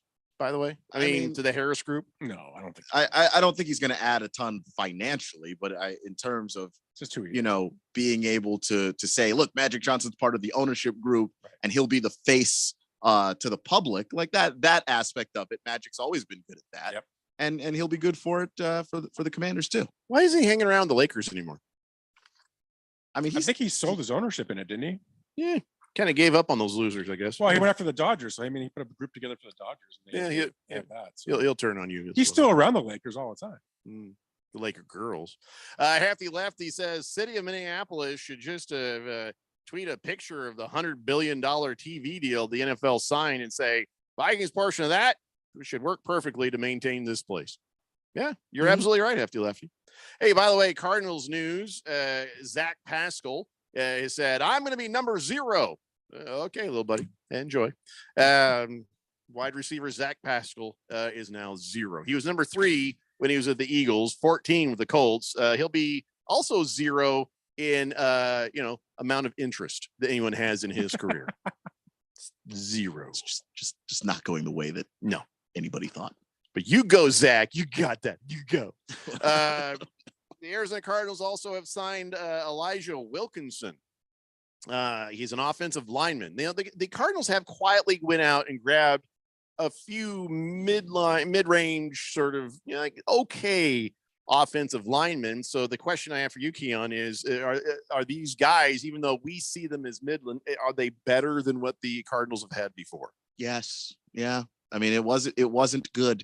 And I think that there is some NFL front office guys think instead of trying to get the best possible offensive line and spending a bunch of money there, just try and get it to being an average line, just a solid NFL offensive line. You can build from that, but at least when you're rebuilding, get to solid, get to decent. And that's what they're trying to do. Let's just get this offensive line to be a decent offensive line because it was atrocious before. The new ball GM, Monty Awesomefart, I think, I would say, I know everybody's going to say, go for the best player who's not a quarterback, and that's a defensive guy. But I hope he knows what he's doing when it comes to finding some good offensive line talent, because if you are going to have any success with little Kyler Murray when he comes back, you have to have like a steel trap of an offensive line. You have to protect the little guy. If you lose it on a bad pass, fair enough. But if you lose it on him getting slaughtered out there like he's been in the past, what was the point of that giant contract if you can't protect him? And that's how I lost Andrew Luck, man. I would have Super Bowls right now had Ryan Grigson had good offensive line. And listen, keep in mind, Andrew Luck was a beast. He took a lot more hits than Kyler Murray ever could. But there's some point where you have to have an offensive line doing their damn job, or there's no point in having the expensive quarterback. And if Grigson had put together an average line, I don't even think anyone was asking for him to put together a bunch of all pros. Andrew Luck still be here. just an average line. You know, he wasn't capable of doing it. Here's who has hurt the most. Andrew Luck. They lacerated his kidney. Among other injuries. All of us Colts fans who lost out on that potential. The guy who ran the Twitter account, Captain Andrew Luck, mother of the campaign. That guy, what's he going to do with his life? So, so I hope the Cardinals are doing a better job. And I think that they should draft the hell out of some O-linemen. And this is a good line for it. I don't think that there's a bunch of guys that you want to be taking, top of the first round. But when you get to the second part of the first round, early part of the second round, if you were to pick up a couple of picks there, 2 or 3 picks over the next few rounds, you'd have your pick, I think, of some of the better offensive linemen in the entire draft. It was really sad to see what the Seahawks were saying. Hey, we're taking care of a lot of stuff, but we're kind of out of money for the defense. Sorry. They're just sort of like, I guess that's it for the defense. They just got a bunch of defense. They said they're like, no, they're more still, do they need? They are still themselves saying, this don't look good. We don't have any other ways of building this defense. They're probably going to pick up one more guy that's going to come back on a 1-year deal. It's going to be Frank Clark. I guarantee he probably comes back this year. Other than that, I think they're fine. Blissful Hayes says John Elway's biggest contribution to the NFL is convincing Peyton Manning to go to the Hall of Fame as a Denver Bronco. That did not happen. He did not go into the Hall of Fame as a Denver Bronco. John Elway's biggest contribution in the NFL wouldn't be winning back-to-back Super Bowls and then going straight to retirement. That seems like a bigger contribution. I don't know. What you said was a lie. Choro says trade back and grab a pile of picks. I really think if Awesomefart knows what he's doing as a GM, that's exactly what they'll do. It really depends, because you got a defensive-minded head coach, and if the defensive-minded head coach is like, look, I can build around will win the argument. Having Will Anderson. I'm saying if they work together and decide together. I don't think I don't think you want an argument between those two guys in their first draft. If they pick at 3, they're going to have a terrible draft. Yeah, they need to trade back. I don't necessarily think they're going to have a terrible draft. I mean, if you're going long term with it. Tell you what, you're right. You'll find out who's in charge if they stick with number 3 and take a defensive guy. But just depends on how you feel about Will Anderson. If you think Will Anderson is a slam dunk, you'd be insane not to draft him. But if you think, because it's not like you trade back and get other picks. These other picks are slam dunks either. I think it's a slam dunk, and I don't want him to take him because I want the Seahawks to take him. So let's get your act together. So I'm just saying, Will Anderson is a guy that you if you stay there and pick there at 3, I don't think that's a disaster. That's still a good draft. But if you hit on those other picks and you trade back, but you do have to hit on those picks. I think people forget that part of the process, which you multiply now the number of picks you have to hit on to make that draft successful, as opposed to taking the guy up top that's just like, Will Anderson's kind of a no-brainer. You can't really go wrong with the guy with the production that he had when he was at Alabama. Wow, Big George, your text is so long. I have to read that like in my off time. We're going to take a break. We come back. We've got on this date in Big George's sports history and whatever the hell else. It's the Daily Blender here on 1580, The Fanatic. This is a special alert to all Americans who own a vehicle with less than 200,000 miles with an auto warranty about to expire or with no warranty coverage at all. Due to a decline in the economy, CarShield is announcing a low-cost month-to-month vehicle protection plan that is now available to the public to save any driver out-of-pocket expenses on future auto repairs. Call now to find out how you can pay almost nothing for covered auto repairs. Yes, you heard that correctly. Pay almost nothing for covered auto repairs. An open phone line has been established for all drivers to call for a free quick quote. Call 800-306-8158 now. Drivers who are covered will not have to pay for covered repairs again. This protection plan is at an all-time low. Additionally, drivers who activate this vehicle protection today will also receive free roadside assistance, free towing, and car rental options at no additional cost. Call us for your free quick quote today. 800-306-8158. That's 800-306-8158. What do you have to lose? Call 800-306-8158. Again, 800-306-8158. When you run a business, you need to be in control. And while you can't control everything that happens in the world of business, you can definitely take control of your utility expenses with the help of Harmon Solar. Give them a call and see how your company can save up to 80% on that monthly electric bill with zero down and no payments for 12 months. Harmon Solar is a local family-owned company that uses top-of-the-line equipment. Call Harmon Solar, 800-281-3189. That's 800-281-3189. Or go to harmonsolar.com. Finding great candidates to hire can be like, well, trying to find a needle in a haystack, but not with ZipRecruiter. Its powerful technology actively finds and invites qualified candidates to apply to your job. So while other companies might deliver a lot of hay, ZipRecruiter finds you the needle in the haystack. See why 4 out of 5 employers who post a job on ZipRecruiter get a quality candidate within the first day. Try ZipRecruiter for free at ZipRecruiter.com/free. That's ZipRecruiter.com/free. Let's be real. Mopping is a hassle. You have to fill the bucket, pushing a wet, heavy mop around, then cleaning the mop when you're done so it doesn't grow bacteria. A hassle on top of a hassle. Try Swiffer WetJet. With Swiffer WetJet, you start with a fresh pad and cleaning solution every time. And when you're done, you just toss the pad. Swiffer WetJet, the faster, easier, cleaner way to clean your floors. The Masters returns to 1580 and 99.3 The Fanatic, presented by Kasai Japanese Steakhouse. There it is. A win for the Ancients. Listen for updates from the Masters throughout the day with live look-ins, highlights, and the latest news and info from Augusta. Is it his time?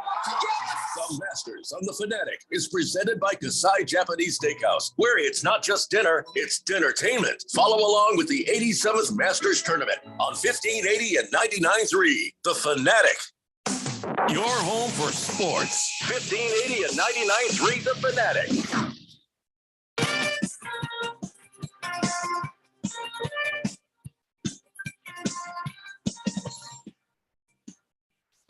Danny Glitter here on 1580 The Fanatic, and I know we got everybody excited talking football, but I do need to talk a couple of baseball things real fast before we go, because this stuff won't be relevant tomorrow if we don't.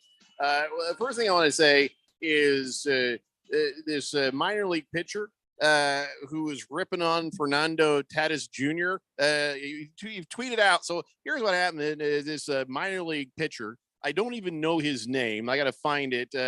McClure, I guess, is his name. AAA Sacramento. I guess. So, pitcher throws the ball, it lights up, bam! Tatis gets his home run, and so this pitcher posted up on his Twitter or Instagram or whatever the kids are using these days, and says, "Cheater, cheater getting a home run." Dude, he's being punished. He's being punished and then sent down to the minors. You just gave up a home run to this guy you call cheater, and he was demoted to where you live. Maybe keep your mouth shut, pitch better, and get your ass out of the minors before you even open your mouth. Yes, Fernando Tatis Jr. is a cheater. He is busted. That's the way it is. But come on, McClure. Just that. What do you? Are we going to feel sorry for you? Oh, the cheater. So did he cheat when he hit that ball? Probably No, not. He hit the ball because you threw a lousy pitch. You are to blame for this, McClure. I understand that, but I can also understand the frustration of a guy that's stuck in the minor leagues going, how many other dudes are up there in the majors cheating that my opportunity never comes because I'm doing it clean. I am doing it the right way. And well, you're pitching badly clean. So I mean, I don't know, because Fernando Tatis is also one of the best hitters in the game. I don't know how bad a pitch it was. I mean, it could have been just a pretty decent pitch. I am against that guy. It's a homer. Fernando Tatis and the whole steroids thing, and there should be an asterisk every time. And I am not pro steroids, but by God, maybe just have a little dignity. You just got rang up, bam. Whether it was steroid soaked or not, my friend, you should be quiet. You should just be quiet. He should go get the ball and have Tatis sign it. What he should do. That's what I would do. I mean, respect the guy. He's one of the best hitters in the game. Hey, he hit a home run. I mean, awesome. and that's the thing with this is the reason why steroids suck, because the dude, just from the mechanics of hitting a baseball, Fernando Tatis is one of the best guys doing it in the league right now. Yep. So Cade McClure,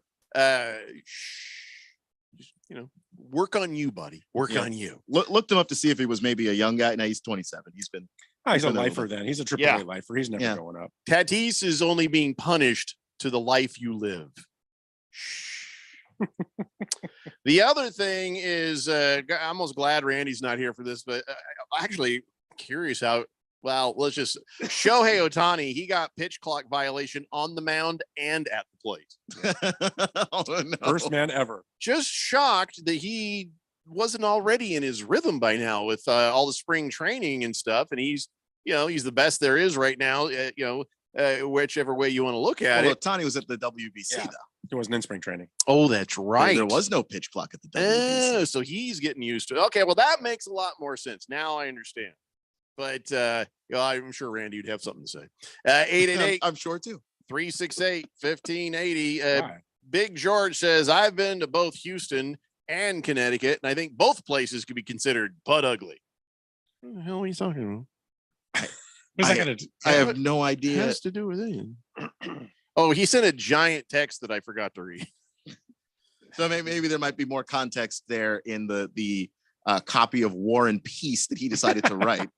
George, you get a choice. I read on this date in Big George North Sports History or that text. It can't be both, man. Last Optimist says Cards want to trade down for a 2024 pick so they can rely on their scouting reports for the next year rather than Keim scouting a team this year. Well, didn't Austin Fart bring in his own guys? Yeah, but they were already scouted. I mean, you've basically been scouting guys for the last year, the older guys, so the reports are already there, but it's not his guys' reports. You're blaming the scouts, not Keim. Well, I'm not. But... You see what I'm saying, though? Yeah. I think you can still take those reports and make better decisions than Keim has. Maybe don't drink that day. Hey, look, it's a good start. Hefty Lefty says, well, at least Will Levis, I know it's Levis, can rest assured that if the NFL doesn't pan out, he can go directly into bodybuilding. Did you see how jacked he is? Here's the thing. He's uncomfortably jacked, meaning something's not right. When you go from basic fit quarterback to it's kind of like seeing Jake Gyllenhaal all ripped for that boxing movie he's in. You're like, that is not right. It's not you. What are you doing, man? Like, and what's worse is Will Levis in one picture, he's taking a selfie. He's just like normal looking quarterback. And then all of a sudden the lighting was like fluorescent and from above. And he's like, and you're like, oh, Jesus Christ, what are you doing in the gas station bathroom taking that picture? All oiled up. People got to get in there, man. Get out. Levis, something feels off with that guy. Colts next quarterback. I don't know. Shut your horse mouth. I'm cooling on Levis. I don't know. I like him. Last Optimist says Keim hired the scouts. Would you trust their reports? Well, yeah, I mean, because you're hiring the scouts from other organizations. I mean, it's not like you think Awesome Fart's going to take a look at these guys and kind of know, okay, where am I getting this information? I'm sure he's probably already brought in some people of his own, don't you think? Yeah, I'm sure he's brought in some. Yeah, I mean, but scouts, I don't think you need to turn over scouts every time you have a new general manager.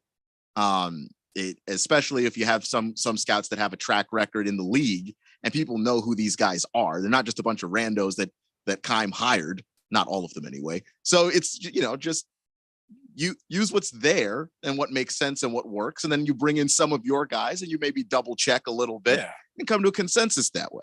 Oh, I feel bad. I missed Mars Bar's 805's text about half hour ago. He says, happy thirsty Thursday. I think Ralph just grew up Calais carne asada style. Well done from the fire grill there. San Maria style. I'll take an 805, please. And something about the Lakers. He's right. That's very true. Big George has decided, he says, on this date in Big George's sports history. And then he gives me the cliff notes, he says, of that text, which is almost as long of a text. Let's just get this going. If I have time, George, time permitting, it's time now for On This Date in Big George's sports history. Back in the year 1958, one of golf's youngest stars, Arnold Palmer, earned the Masters title with a closing round of 73 at Augusta. The big old 28-year-old athlete who won the National Amateur Crown in 54, 2 months before he joined the pro ranks, finished with a total of 284. With golf now being more widely seen on national TV, Arnold Palmer was largely responsible for turning golf into a mass spectator sport. Yeah, that's true. That is true because, you didn't have TV. People are like, there's that golf game that seems real annoying. I can't do it. And nobody cared. You'd read about it and be like, well, okay, whatever. And then it was on TV. You're like, oh, well, that looks like a whole lot of fun. And that's when the whole thing blew up right there in 1958. He won 60 professional tournaments. He got 4 Masters, 2 British Opens, and 1 United States Open. So, yeah, Arnold Palmer. What an amazing. 284 seems like a terrible score, doesn't it? That's like a 71 average a day. I don't know. Maybe back then, Yeah, I know back then maybe it's good, but that'd be terrible in today's standards. And keep in mind, maybe they made the courses harder. And I'm sure the clubs are better. Yeah, now, the equipment is way better now. It's funny to look back and see that stuff. Are you going to tear down the Bear? No, I appreciate the Bear. It's interesting to always look back and see how things were back then. Yeah, I mean, when you were young, you send a Titleist club now back to Arnold Palmer, I bet he destroys those courses. Right.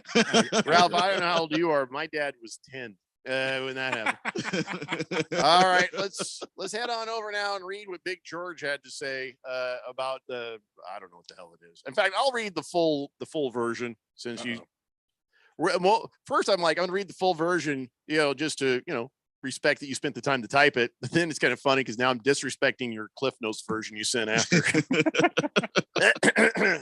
All right, ready?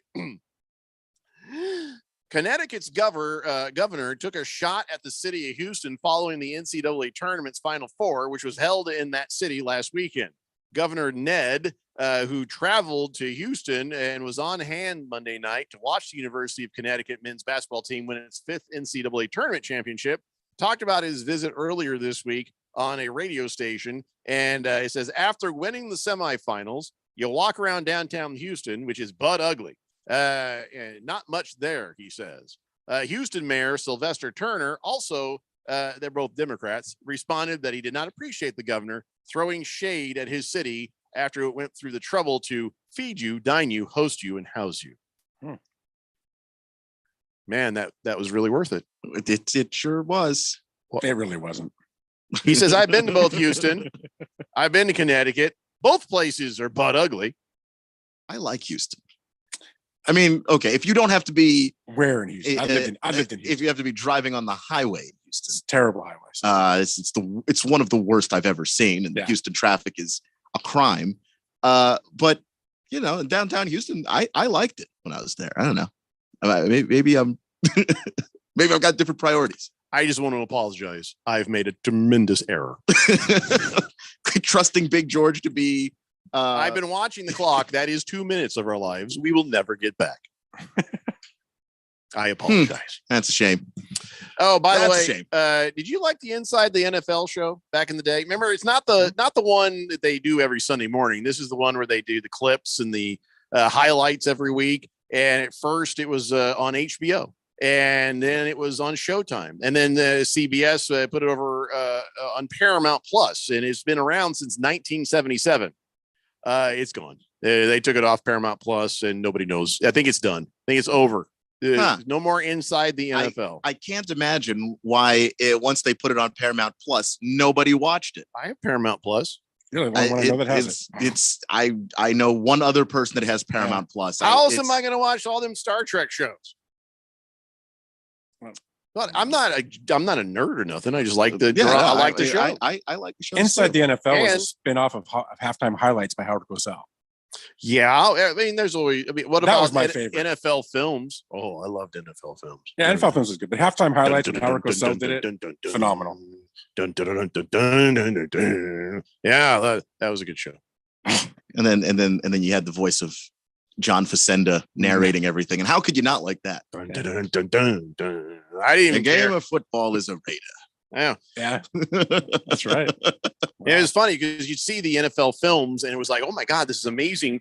And the pictures are, and then you watch it on actual TV and you're like, this doesn't look the same at all. This, you gotta remember, this is like watching, this is like going from watching 4K TV to sit there watching grainy VHS copies of something.